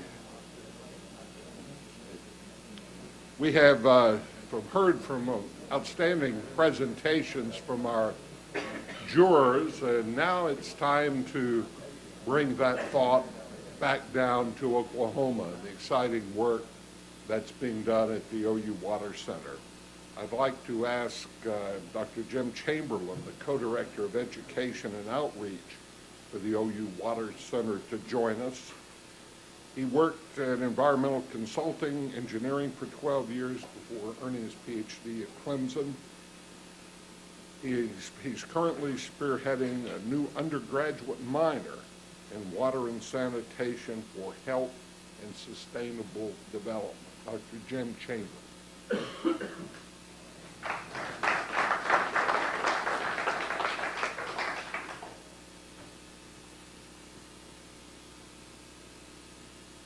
Farmer Jack, and that's his real name, is 70 years old and has raised cattle and horses on his ranch in east central Oklahoma since before the world began.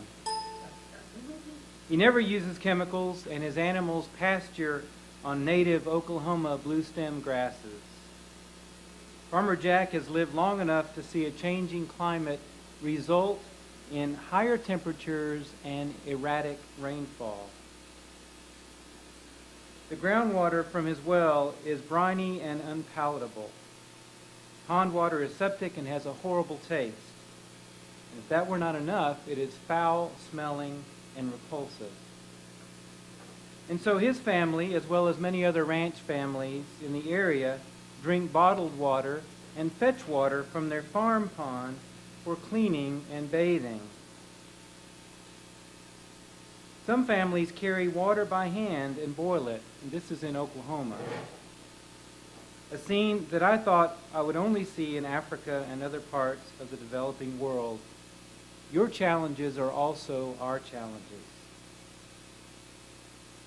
About 10 years ago, Farmer Jack began developing kidney problems, and he almost died from brucellosis, sometimes called Bang's disease. This was about the time that natural gas companies began fracking the nearby lands, though it is not clear that there is any connection between his ailment and the fracking or disposal process. He and his family have paid for the installation of various water treatment processes at various scales, from a treatment train of activated carbon, filters and UV lights inside a steel frame building, to a small RO unit beneath the kitchen sink. But as we speak, this Oklahoma ranch family, and many others in this part of Oklahoma, still do not have clean water piped into their house, and yet they live in one of the wealthiest nations on earth. As Jenna said earlier today, of what good are we if people still do not have clean water? Your challenges are also our challenges. The Ethiopian city of Batu is located next to Lake Zavai, a picturesque freshwater lake which has up to now provided piped drinking water to its 58,000 residents. But Batu's groundwater has far too much naturally occurring fluoride, and Lake Zavai water quality has recently deteriorated due to nearby farming and industrial production. The city now is forced to pipe water in from a spring that lies 37 kilometers to the south. The electrical costs of pumping water from that distance will have to be borne by residents, many of whom live below what we would call poverty line. Such a scenario is certainly not a third world phenomenon only. Central Oklahoma has been pumping water from lakes in the southeast corner of the state since the mid-1960s. Central Oklahoma wells that tap into groundwater with high fluoride or arsenic have been abandoned because of comparatively high treatment costs. So surface water is currently piped to Lake Stanley Draper via a large pipeline system with approximately 100 miles of 60-inch concrete pipe and 6 pumping stations. Just like in Ethiopia, the rain falls on the just and the unjust alike, but it doesn't fall equally in all places. And it often doesn't fall in the places where people choose to live. Your challenges are also our challenges. Braimah said earlier today that water demand in developing countries is growing twice as fast as the population. By the year 2060, water demand for Oklahoma City and surrounding communities is projected to more than double from its 2010 level. On the other hand, the state's freshwater supply will stay the same or maybe even decrease due to climate change. How will we meet the challenge of such a high ratio of demand to supply? Will we soon run out of affordable alternatives to traditional water supply approaches? Oklahomans are very familiar with collecting and storing rainwater in catchment ponds, but we have not done as much on a household level. Rainwater catchment has been practiced for centuries on a household level in Cambodia and other parts of Southeast Asia. Rainwater catchment is not a technological problem, it is a cultural issue. Perhaps our culture can learn from other cultures that have learned to collect and value rainwater at their homes. Your challenges are also our challenges. Water supply planning is a long-range planning challenge. Lake Thunderbird was built about 50 years ago, a lake that's just to the east of Norman, to provide water for Norman and surrounding cities. If it hadn't been for such foresight, we would be up a creek, somebody else's creek, looking for their water. Even a dependable water supply such as Lake Thunderbird has periods of lake overturn in the fall, which cause significant changes in water quality, objectionable taste, and odor.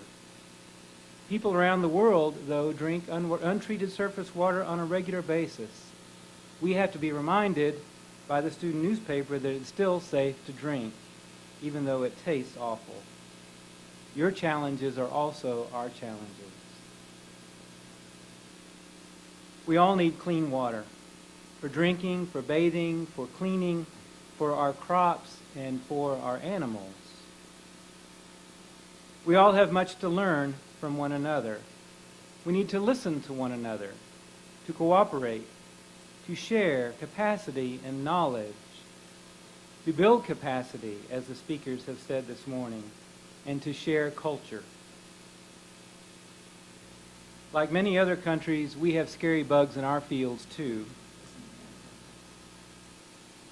The total amount of water on the planet Earth will not change. What will change is the demand for potable water. What will have to change is how we will cooperate to meet these increased demands. Thank you.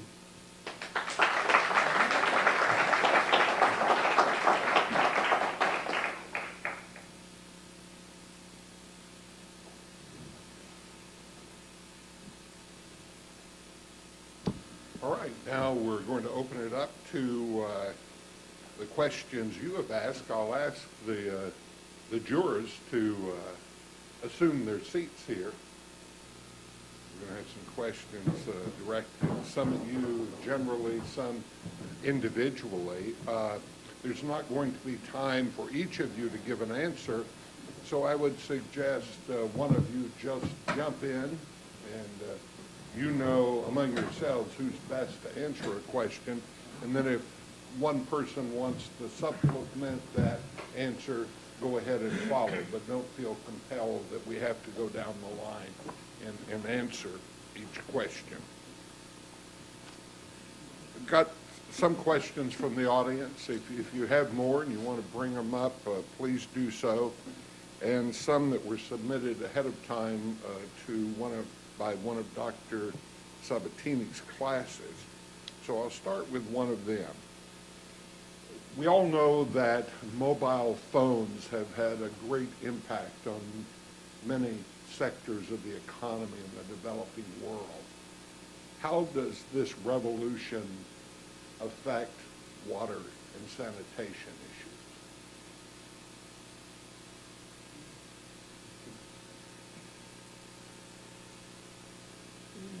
Okay.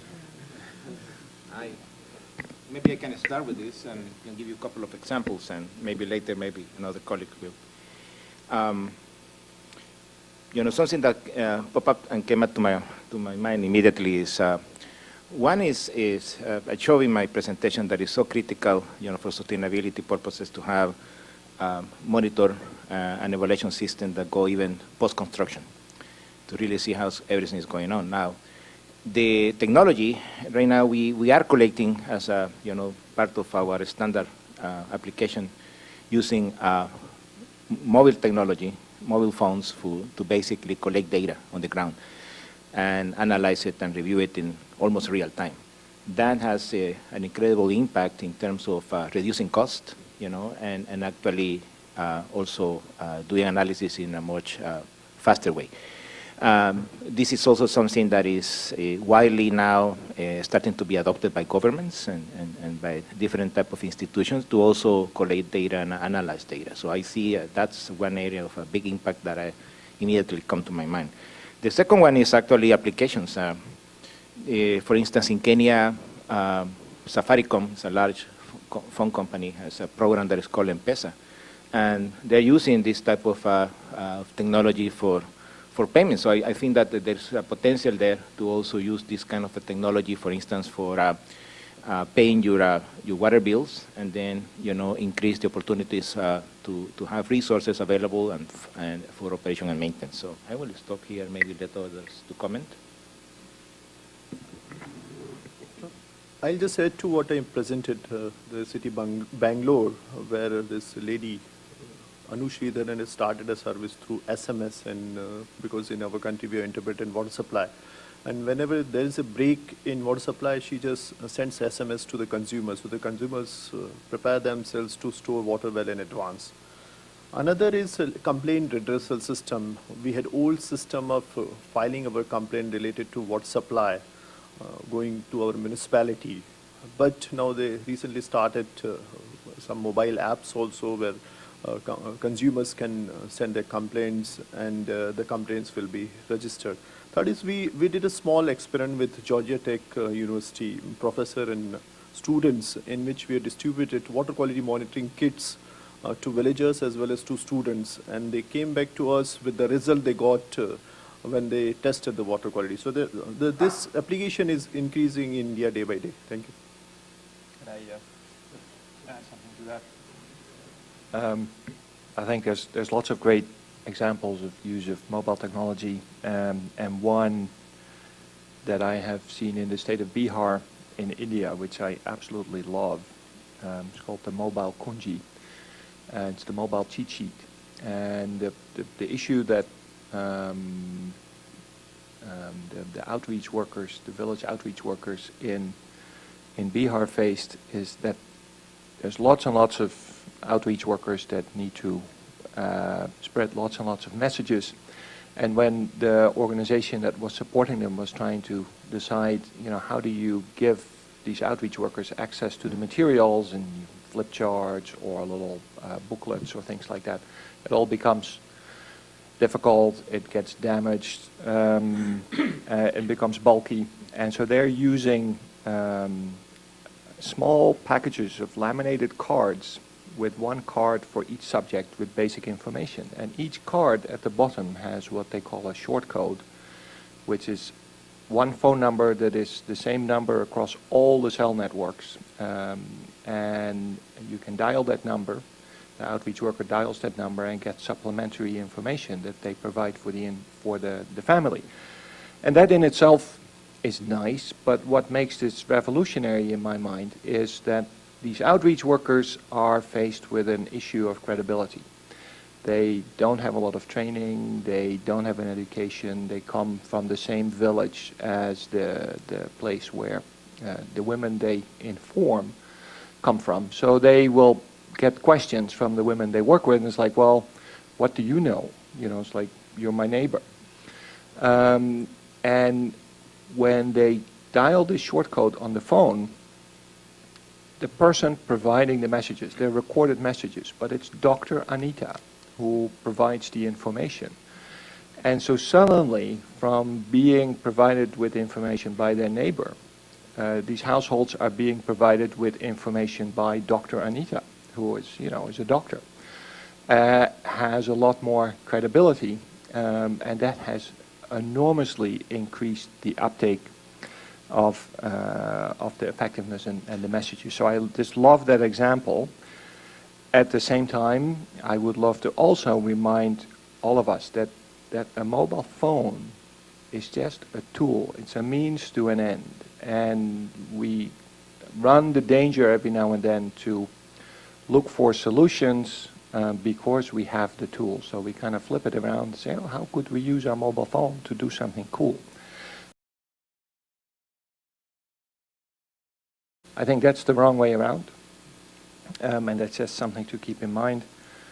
The final thing is something completely different, and that's also something I see in India a lot, where there's outraged press reports about the fact that, you know, there's more mobile phones in India than there are toilets, and calls for doing something with the toilet like we did with the mobile phone. And I think that's, on one level, it's a great advocacy message, and it's a great comparison to make. It would be a mistake to say we can do the same with the toilet as we did with the mobile phone, because we should not forget that what is sometimes called the overnight success of the mobile phone in developing countries is a process that has been underway since World War II. Yeah, the first research on mobile technology, and I have some great pictures I wish I could show, go back to the war. The first mobile phones, if you can call them that, were fixed in cars and were big. The first portable mobile phones were huge bricks with a leather strap that you wear across your shoulder. And all that development was driven by and supported by a developed country market with regulation, with industry, with finance that all drove that. And the fact that over the last 10 years we've seen a revolution in uptake and a great drop in prices has been possible because of all that finance development. And so we're not seeing that in the same way in sanitation. And we're not going to see that in the same way. And finally, you know, when I talk to my mobile phone colleagues that use this technology, South Africa, 80% penetration rate of mobile phones, and it's a runaway success. It's absolutely fantastic. We need to do this for sanitation, and I have to point out, look, if I have an 80% success rate on sanitation, I failed. It's not considered a success. And so from those perspectives, I always tell people to be a little bit careful when they get too enthusiastic about pointing to the mobile phone and how we need to repeat that in the wash sector. So I don't think it's fully applicable. I think we've talked a lot about mobile phones, but there's one aspect of the applications of cell phones that I just wanted to bring up. It's still expensive, but in terms of monitoring groundwater levels and flow, there's work that is being done in this area to determine the resource itself. Do we have water actually flowing every time? Because it's not, if a well is broken down, sometimes it might be that there is declining water levels, and then over a long period of time, if you are able to obtain data, you can be able to determine as hydrologists how sustainable the water resource is. We had Charity Water that has been working on this with a Google grant. There's no breakthrough yet, but they are able to determine how much water is coming out of the well. And this is reported through SMS. Currently, the Desert Research Institute is also working on some sensors to see how, we can monitor groundwater levels, groundwater quality, maybe TDS or conductivity remotely. So this will be very important, but again, it's still expensive, and we don't want to add very high cost, especially in rural water supplies when we are already struggling to provide water to people. That's an area that a lot of work is also being done. Good response. All of you did have something to say on that, and don't let me discourage you. Oh, yes, please, go ahead. Actually, it follows up on this. Mobile phones is not just a mean of transferring information, but it's like sensors itself. 80% of developing countries, everybody has a cell phone that requires power to transfer information. And there has been now technology to use that information as a way to measure precipitation. This is the only roadblock to the scientists is to convince the telecommunication companies to allow us access to the data. No additional equipment are needed, but access to data in Ethiopia, for example, the telecom company would be very difficult. But as long as they see the value of their information, of their measurements, of their data to people, I believe that will become a data source, not just for one country, but probably everywhere that data strategy is well. Along those lines, but expanding the question, there was one talking about the possibility, is there a universal set of water practices, or are there enough constraints within countries? You've mentioned some of the technology constraints that necessitate more tailored individual development, the kinds of things you're going after. How can you separate universal from particular, and how do your organization respond to that? Or what is universal that's not bound by culture, that emergent? You might want to sum it up.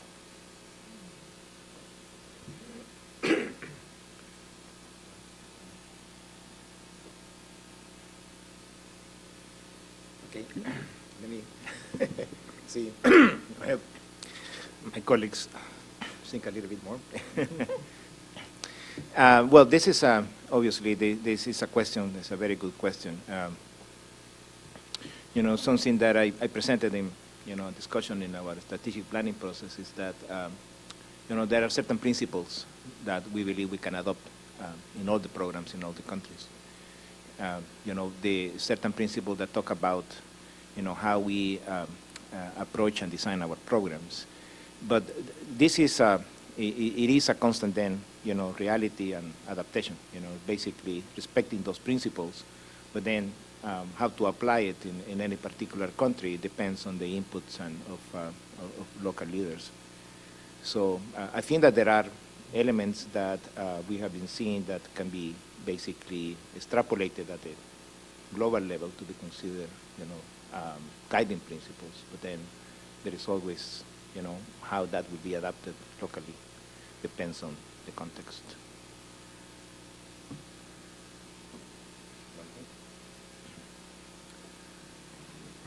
find this a very hard question. I mean, my first response would be, there's no one size fits all. You'll never have a universal approach that works everywhere. On the other hand, you would strive in any water program to reach sort of your basic parameters that are held up, for example, in the guidelines for drinking water quality that the WHO puts out around quality, quantity, reliability, access. There's two more that I forget. But in itself, that's not a helpful answer, right? I mean, you want to pursue that in your program, and how you do that is very, very different from place to place. I mean, Ethiopia and India and places struggle with fluoride in their water. Bangladesh, Cambodia, Laos, Vietnam struggle with arsenic in their water. That will necessitate a different kind of response than others. So I'm not so sure I fully understand the question or interpret it right, but on the face of it, I would say that there's universal values you strive for, but no universal responses. In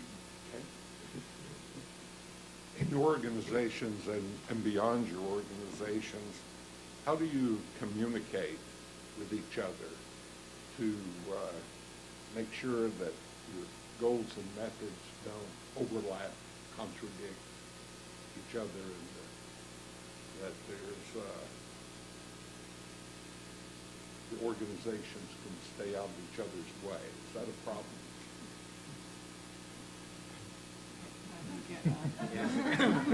I'm very naive about this, and some of these could be obvious. Well, can you imagine that's part of my day-to-day, 16 organizations. No, it's, I think that it's, the way, it's a lot of opportunities to really sit down and talk. I think it's so, for us, it's so critical to have these different meetings to stop and reflect. I think one of the things that we have improved, I believe, internally in many NGOs, and particularly in the NWA that I can witness, is, that mentality of the, the production company. You enter the line of productions and, you finalize. You don't stop to reflect. You don't stop to see, well, how are we doing? Can we correct something? Or we wait until the end and see, oh, now we evaluate the program. Now we evaluate outcomes. So there is, in our programs incorporated basically cycles of reflections. In Ethiopia, for instance, every 3 months, we stop and assess where we are. And those are the opportunities based on the data that we collect from the cycle that I presented, is when we, set up these kind of conversations to actually agree on principles and things that we are implementing. So it's creating those spaces. You have to be recognized, those spaces, sometimes there are costs associated to that need to be paid. And it's also kind of a responsibility for the people that coordinate those efforts, that the agendas are very well structured, that the data is actually that are going to be used to make choices and decisions is presented in a way that is understood, and the points are highlighted that they need discussion. So, but definitely for me, it's a very important investment to make on those kind of settings and spaces for locally, internationally, and globally to generate those discussions.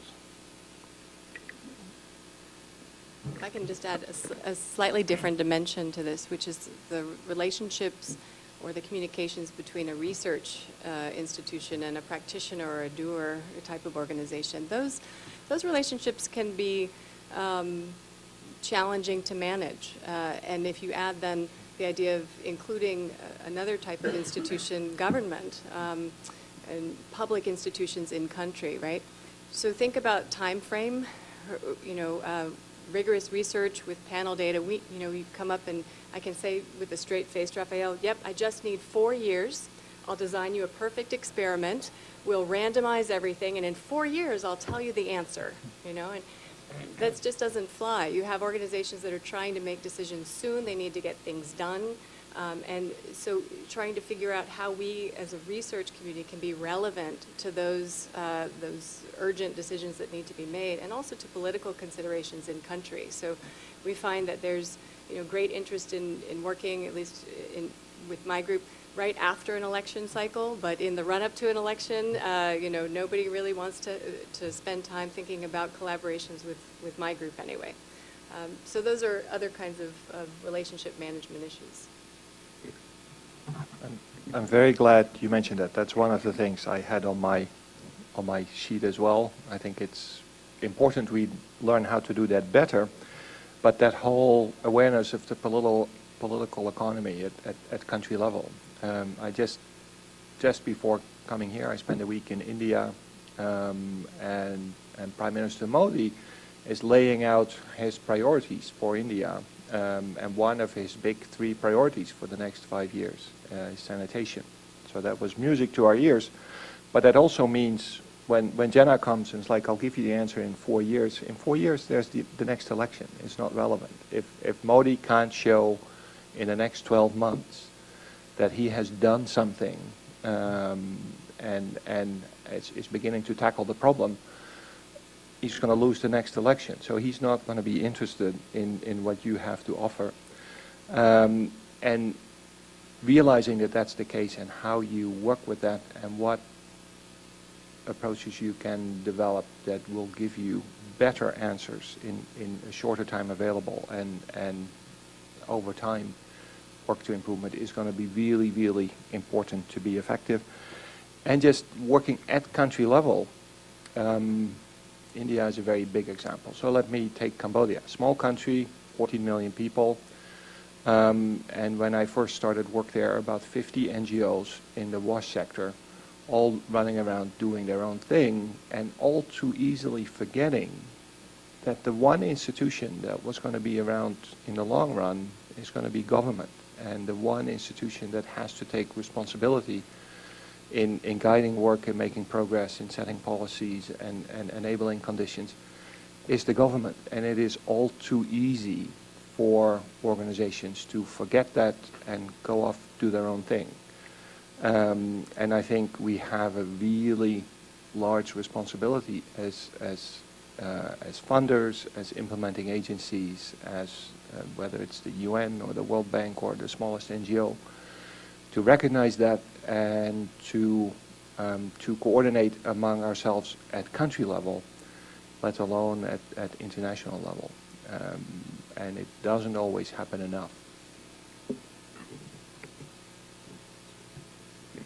Here's a question talking about in the developed world that we've had nearly a generation now of focus on energy conservation.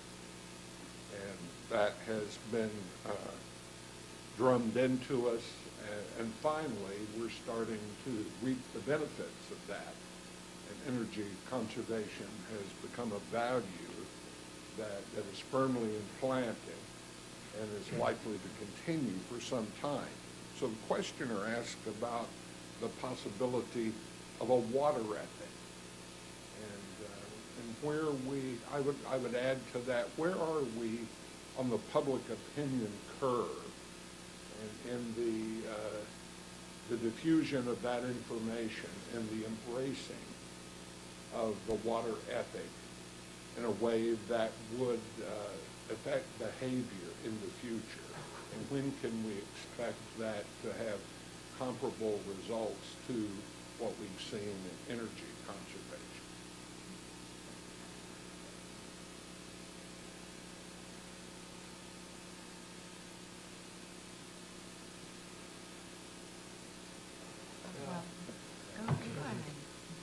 That's a very, very nice question.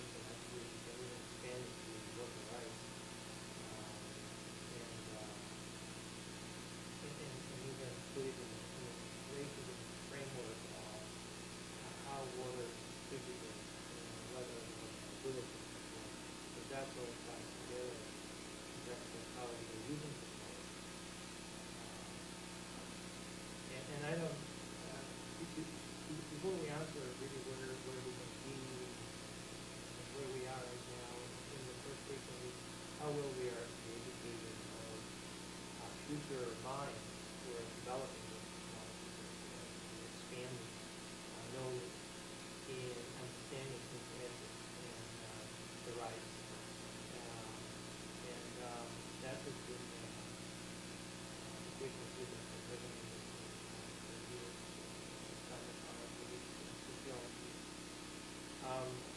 and thinking ahead, we do see large differences, not even within one country, in energy. For example, we did have ranges of actions, and so that you can see that also with water. I can give you a very simple example. Talking the Northeast received twice the hurricane in the past 2 years. Most of the people at that time, I mean, they lost power for weeks or even 10 days. But the way that emergency response works in systems can stay like negative, very drastically from the south. Right? So there are a lot of aspects of water and how we're using knowledge in bringing eventually technology to be used in the future.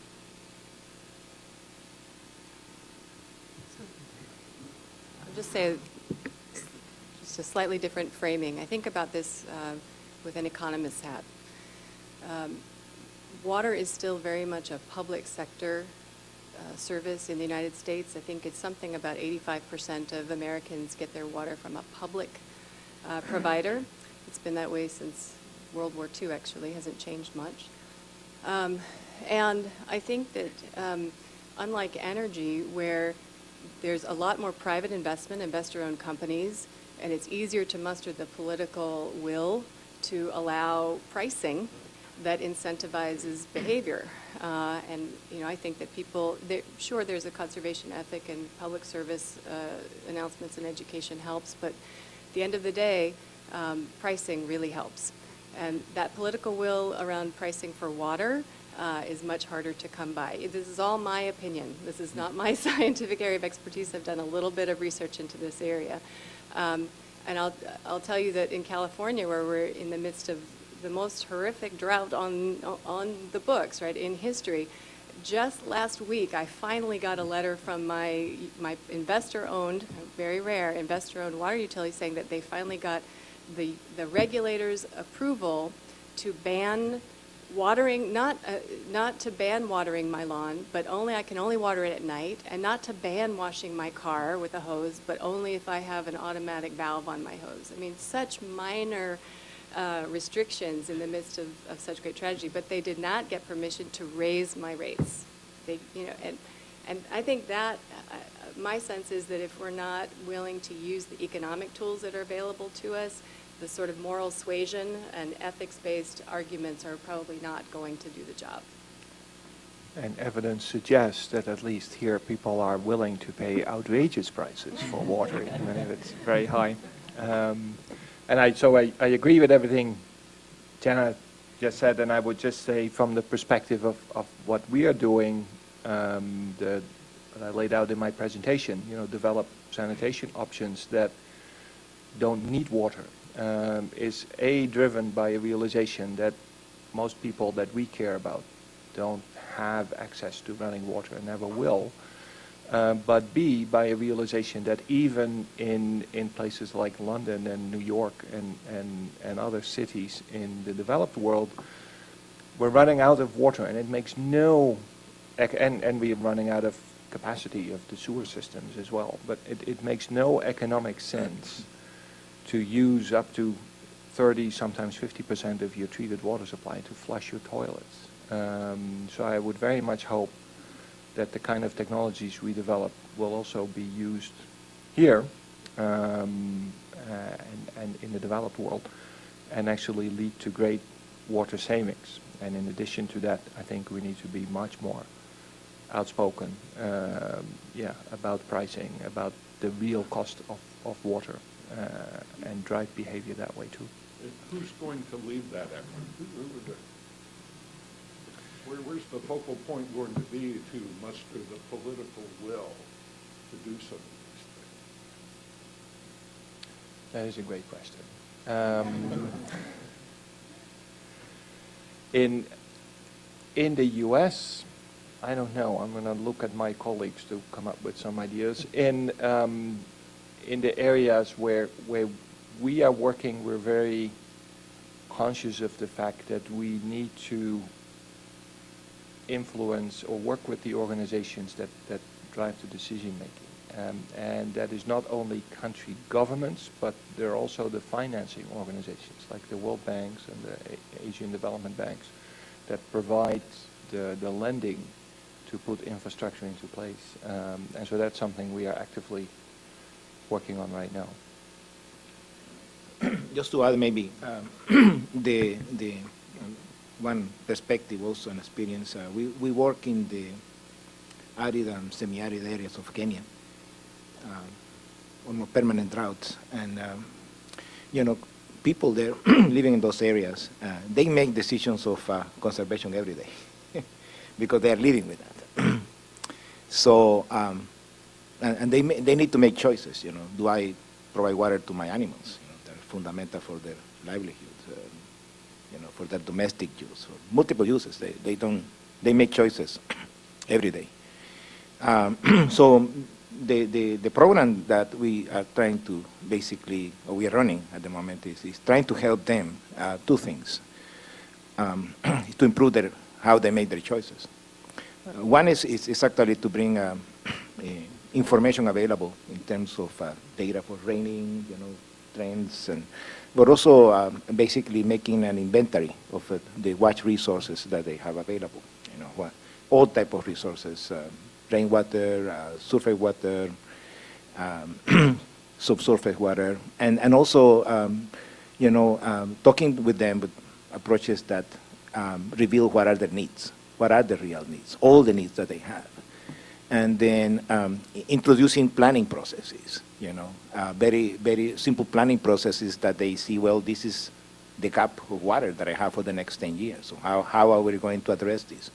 And then elevating that type of planning to the district level. That's when the political side comes in with more, you know, capacity to draw resources, bring other type of inputs, and then to the national level. So I believe that improving planning processes for identifying, you know, what is needed, what is required, what is available is an important piece.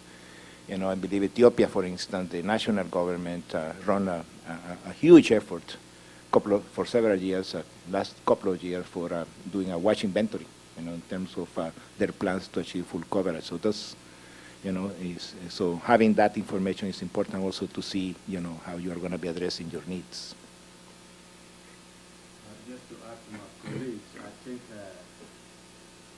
we are not doing enough in terms of preserving our resources, especially water. And if you look at the water sector, I think the critical need is providing basic services. So if you take, for example, water is getting a borehole for a community, and they may be located in a watershed that they are not even aware of how their well affects another well downstream.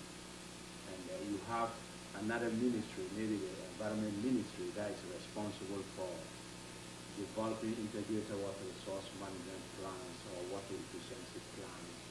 And the water sector, the environment ministry are probably not talking. I think there's a lot of concern around this, and the dialogue has to, you know, increase in terms of, you know, educating and creating that awareness within communities about how they conserve water and how they improve their watershed so that they continue to have water. And we've been mentioning Ethiopia. I think Ethiopia suffered this maybe 30, 20 years ago when there was so much deforestation, and a lot of their springs dried up and rivers were flowing. And the government initiated a program to actually help in planting trees and, you know, improving on soil erosion. And years later, they started to have some of their springs to, you know, producing water again. And when you visit Ethiopia and see some of the pictures that they had 30 years ago, you know, in terms of vegetation cover, and what they have now, that has improved, water availability is so remarkable. And these things, as the water sector, we are very busy providing the services, but there needs to be that talking so that community members are aware of what they can do to improve on, long-term sustainability of their water resources. But the question came up, who is responsible, who should be leading this? I think the government played a very key role in this. In 1995, over 100 governments signed up an agreement within the UN to, within 5 years, to develop what we call integrated water resource management plans and water efficiency plans. The government signed this, and also to roll them out and educate people about it. Again, resources have prevented governments from doing this. Some countries have done very well, like Burkina Faso, but other countries are still lagging behind. But developing countries have the opportunity to be ahead of the curve so that they don't find themselves in the same situation as developed countries are going through. Well, along that line of dealing with governments, there was a question from the audience about what are your guidelines for dealing with governments when there are high levels of corruption and the NGO interface and the balance there to get things done when faith in government and its effectiveness is very low?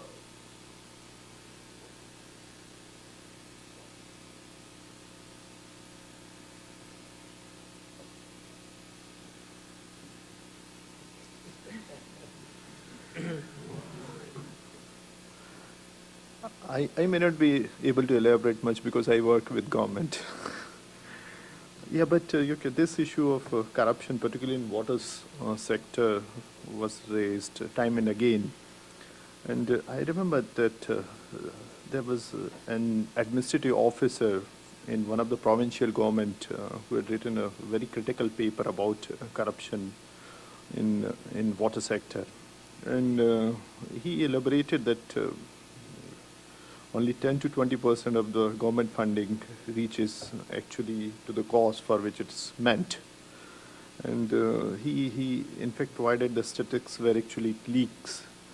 And that had led to, say, several deliberation, how should it be plugged, and then fortunately then onwards when we have, say, 74th amendment to our constitution, our villages were empowered, and there was a direct cash transfer to the account of these village heads so that they can spend their money without, say, money trickling down the line from, say, federal government to provincial government to county and ultimately to them. And it had really had some impact in improving efficiency as far as, say, interventions on water and sanitation is concerned. So government is trying to, say, plug the leaks at various levels, and then as Jan has just pointed out that every citizen in India should have bank passbook. Hopefully if we are providing some subsidy as far as sanitation sector is concerned, it will directly be passed to the user rather than putting it through this, say, tedious channel. So there are some efforts being made in this direction, and hopefully the corruption will reduce. I know that it won't completely be over, but I hope that it will be, the money will definitely be used for the purpose it is meant for. Thank you. Since we're talking about India, so I'm going to give two examples from India, not because I want to single out India or say anything about corruption in India, but because they're actually doing some really cool stuff to get a hand on it. And to go back to the original question, how do you relate to government where trust is low? I'm not so sure that's an answer I can give very well. And so I'm not really going to go there, but I want to point out two things that are changing sort of the corruption landscape somewhat in India. One is the whole, how do you call that, social media, the communication. If you look in India, how much information is available to civil society, to citizens, and how that is shared, it is progressively harder for government to get away with stuff that doesn't want to see the light of day. It becomes much, much harder, and people, you know, they tweet, they blog, there's an open society, and so that in itself holds government to account more, and we are trying to, through our programming, say in rural areas of India, strengthen these accountability mechanisms, say by working with self-help groups in rural areas that hold decision makers accountable for the provision of services, whether that is sanitation, whether that is water supply, and things like that. And there's some success in that, and that's just a whole thing that's being supported by the sort of communication tools that are now available. The other thing I wanted to point out, and Pawan already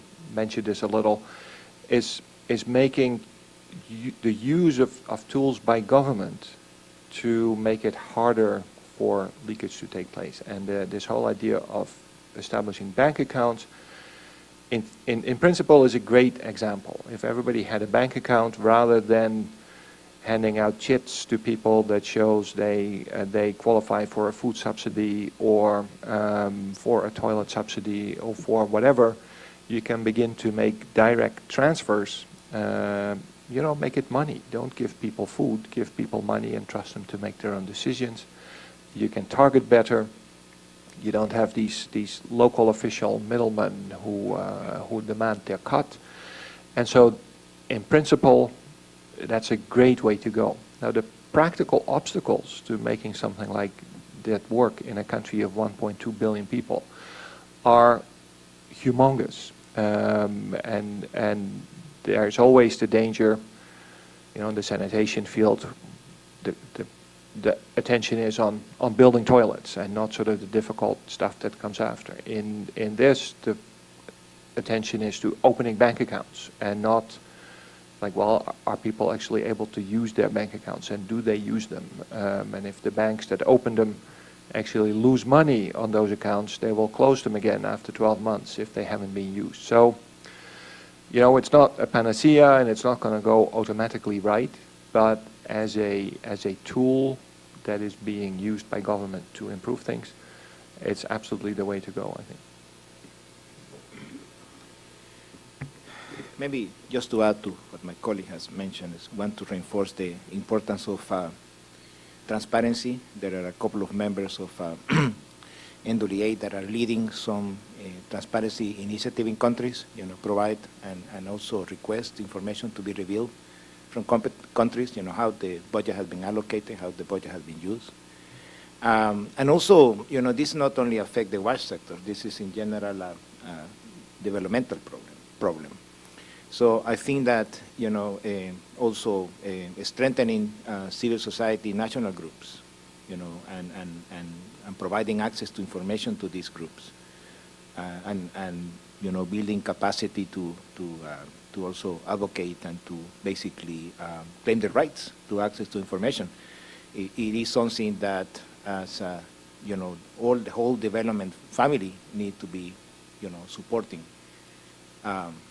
So those are pieces. The other effort that I have seen in countries in Latin America, for instance, now in Honduras, there is an effort coming from the government to try to use actually technology also to simplify procurement processes, you know, and eliminate a lot of the middlemen or middlewoman situation that happen, and that is also helping to create opportunity for more transparent processes for procurement.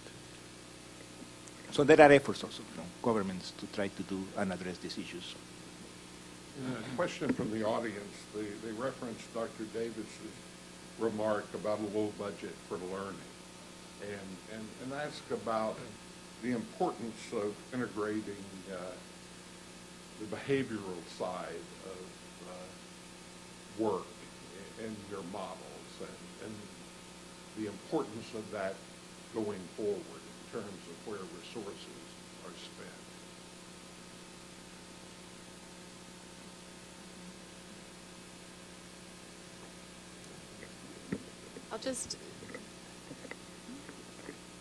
I'm going to let my colleagues answer with respect to how they think about a learning agenda within a practitioner organization, which I think is the larger challenge. But just to think about what behavioral issues are important here. They're very different on the water side and the sanitation side.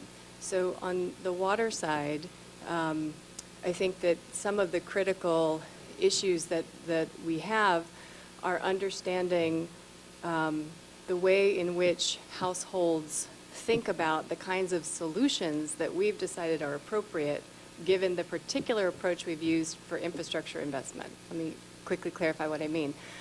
Almost all of the improvement in access to improved water in South Asia and Sub-Saharan Africa for the last 25 years has taken the form of shared point sources. So these are the boreholes with hand pumps. These are the public taps where people are walking out of their home, fetching water and bringing it home. It is a great improvement over going to the river or going to the lake, right? That the water coming out of the pipe is higher quality. The problem is you've got to get the water home, you've got to store it, and by the time you're actually trying to use it, it's very often contaminated. It's no longer safe.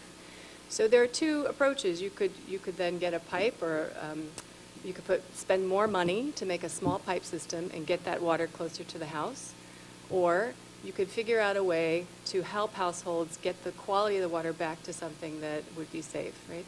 So the point of use water treatment explosion over the last 10 years has really been in response to this realization that we've solved half the problem, right? So now the behavioral scientists are being asked, why aren't they using our technologies, right? Why don't people use my filter on a consistent, correct basis? Why don't they like chlorine? What's the matter with them, right? So I just want to point out that those issues often come a little too late in this series, and it would be nice to get more people who think about behavior and decision making more in the design phase.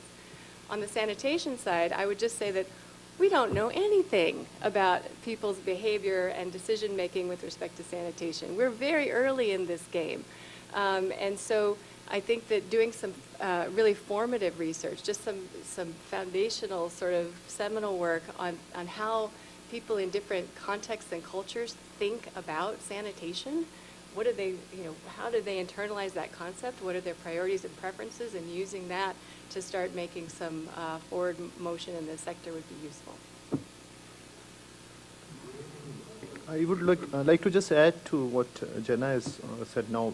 In my city of Nagpur, we have done a small study in which we monitored water quality right from source up to household, and we found that municipality invests a lot of money in treating water, and by the time it reaches household, it's quite safe. I don't mean that it's not unsafe.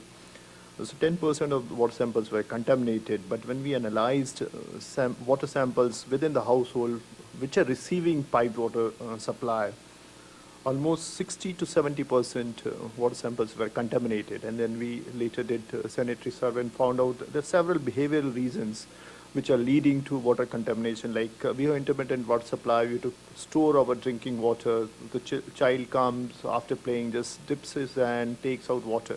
The simple messages, if we say convey to consumers, it may lead to say having safe water after investing so much by municipality in treating water. So these are the things which municipality was not even thinking of, and then when the water supply was privatized, they thought, okay, they will be blamed if some waterborne diseases are reported. So they even started awareness campaign among consumers, and afterwards we found that it really helped in improving water supply. Another example from my city is that, okay, we have 15,000 households as a pilot where we have continuous water supply. It means that the water is available from the tap. Still, people there were not confident enough to remove the sump where they used to collect water and pump it at overhead tank. They continue to operate those assets right now in their households or apartments. And this is really negating the effects, positive effects of having a 24/7 water supply system in our city. So we feel that behavioral aspects in water supply is very important, and we are trying to tackle these issues so that people safely not only handle water, but they care for water which is available for 24 hours in some of the households. Thank you. I'm going to, I think we're about to run out of time, so I think we'll move to a close by responding to a student question here about what makes you optimistic about this field going forward as we leave this room today. You've all devoted your careers to this subject. You've done great work. What gives you optimism? Each of Well, you would. You know, one of the things that where I get my energy, you know, is when I go and visit the communities that have reached, you know, a successful program, successful projects. You know, see communities really, you know, maybe when you first go and they feel that they have been fighting for, you know, having just a little bit of water for 15, 20 years. That's the story that we face, you know, and then you know, basically looking at this and after the end of this intervention saying, well, we are able, because we don't provide charity, you know, we provide empowerment to support people to actually solve their own problems. And looking at that level of, you know, basically satisfaction, and then how community change, how that, you know, network or relationships that exist at that level, that energize, you know, that people say, well, you know, now I'm ready to face other development issues, you know, and I think that for us, you know, for me particularly, when I go and become more as a listener, you know, and looking at the stories, trying to learn from them in terms of how they have achieved their success and what are their plans for the future. That is always very encouraging and draw tremendous amount of enthusiasm to see that solutions to these issues are possible.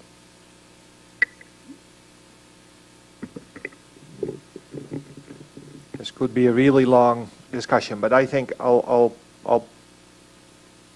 point to three things, and it's not even, I don't think they even are specific to the wash sector, but more sort of what's taking place in development. And one is globally a much greater awareness of the sort of issues we're trying to deal with, and a lot of willingness for people to be engaged, a willingness for governments to try collect the data that we need to design better programs, and a lot more resources and thinking going into solving problems.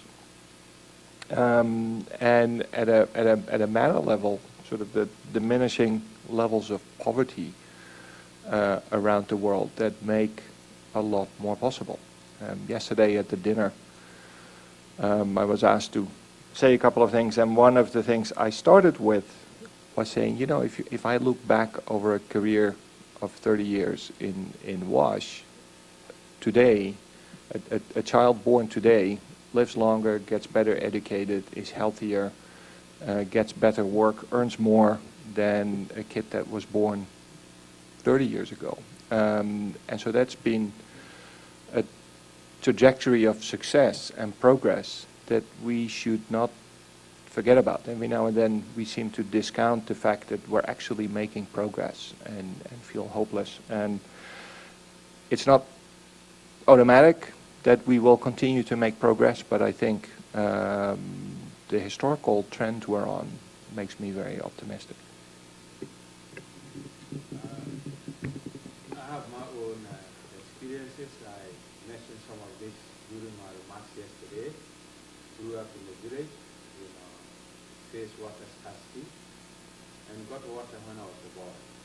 That alone is very motivating, that you are able to provide water to people or be part of the process to provide water to people. We tend to look at the statistics and say 2.5 billion people do not have access to basic sanitation. 783 million people do not have access to improved water. But if you look at the problem individually, every child, deserves water. So the fact that you are part of even providing water to a few people at the time is so satisfying. And I would tend to look at it as a glass half full instead of half empty. And Rafael earlier on talked about going to the village and seeing, the excitement that community members have when they have water, sanitation. And water is so foundational to development. And it's so connected with poverty, women issues, gender issues, girls going to school. So it's a field that, for those of us who are in it, you really have the satisfaction despite the fact that, we still have all these numbers. And Jan just talked about the improvement in the sector. We've done a lot. There's so much awareness now. There's so much thinking around how effective WASH programming can be done. I mentioned in my presentation about how it was an engineering problem. And, we always provided water. We've moved on to sanitation, hygiene. So there's so much encouragement in this field, and I'm sure one day we will solve the problem. I just want to add to my colleague's points that one of the aspects that I see the future a little bit better, more hopefully, is that in the sense that we are now looking at more integrated approach to what we can do with it. I've been trained as an engineer that designs solutions rather than looking at the problem from a building perspective, identifying those vulnerabilities, assessing, and then looking how different solutions can be that's a modernized approach. And communities now with this approach are central in understanding those communities, but also the interaction with decision-making centers, governments, regional organizations, how open the governments are, how open the decision-making, and in the end, how the risk perception is placed in how it's actually affecting the decision-making.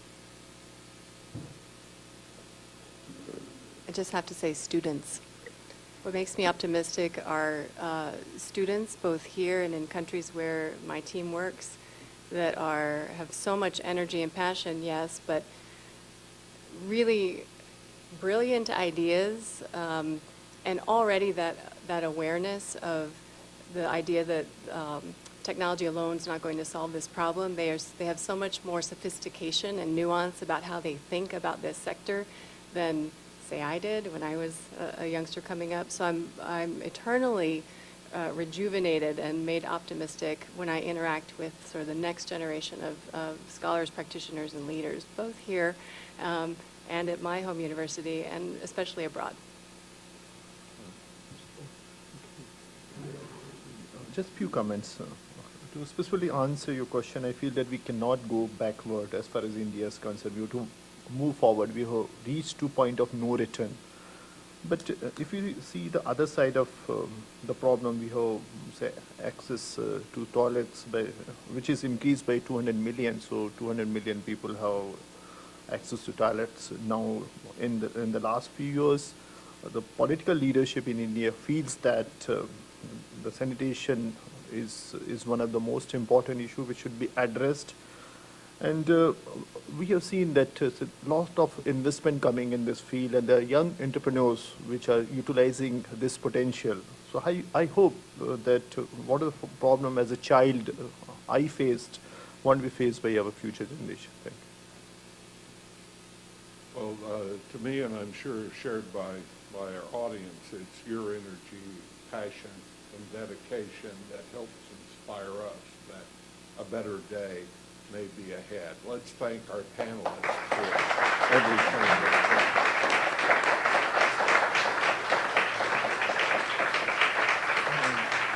Thank you to Director David Sabatini, to Cindy Murphy, who's able assistant, to all the co-directors of the Water Center for making this such a great symposium today. And let's thank our moderator.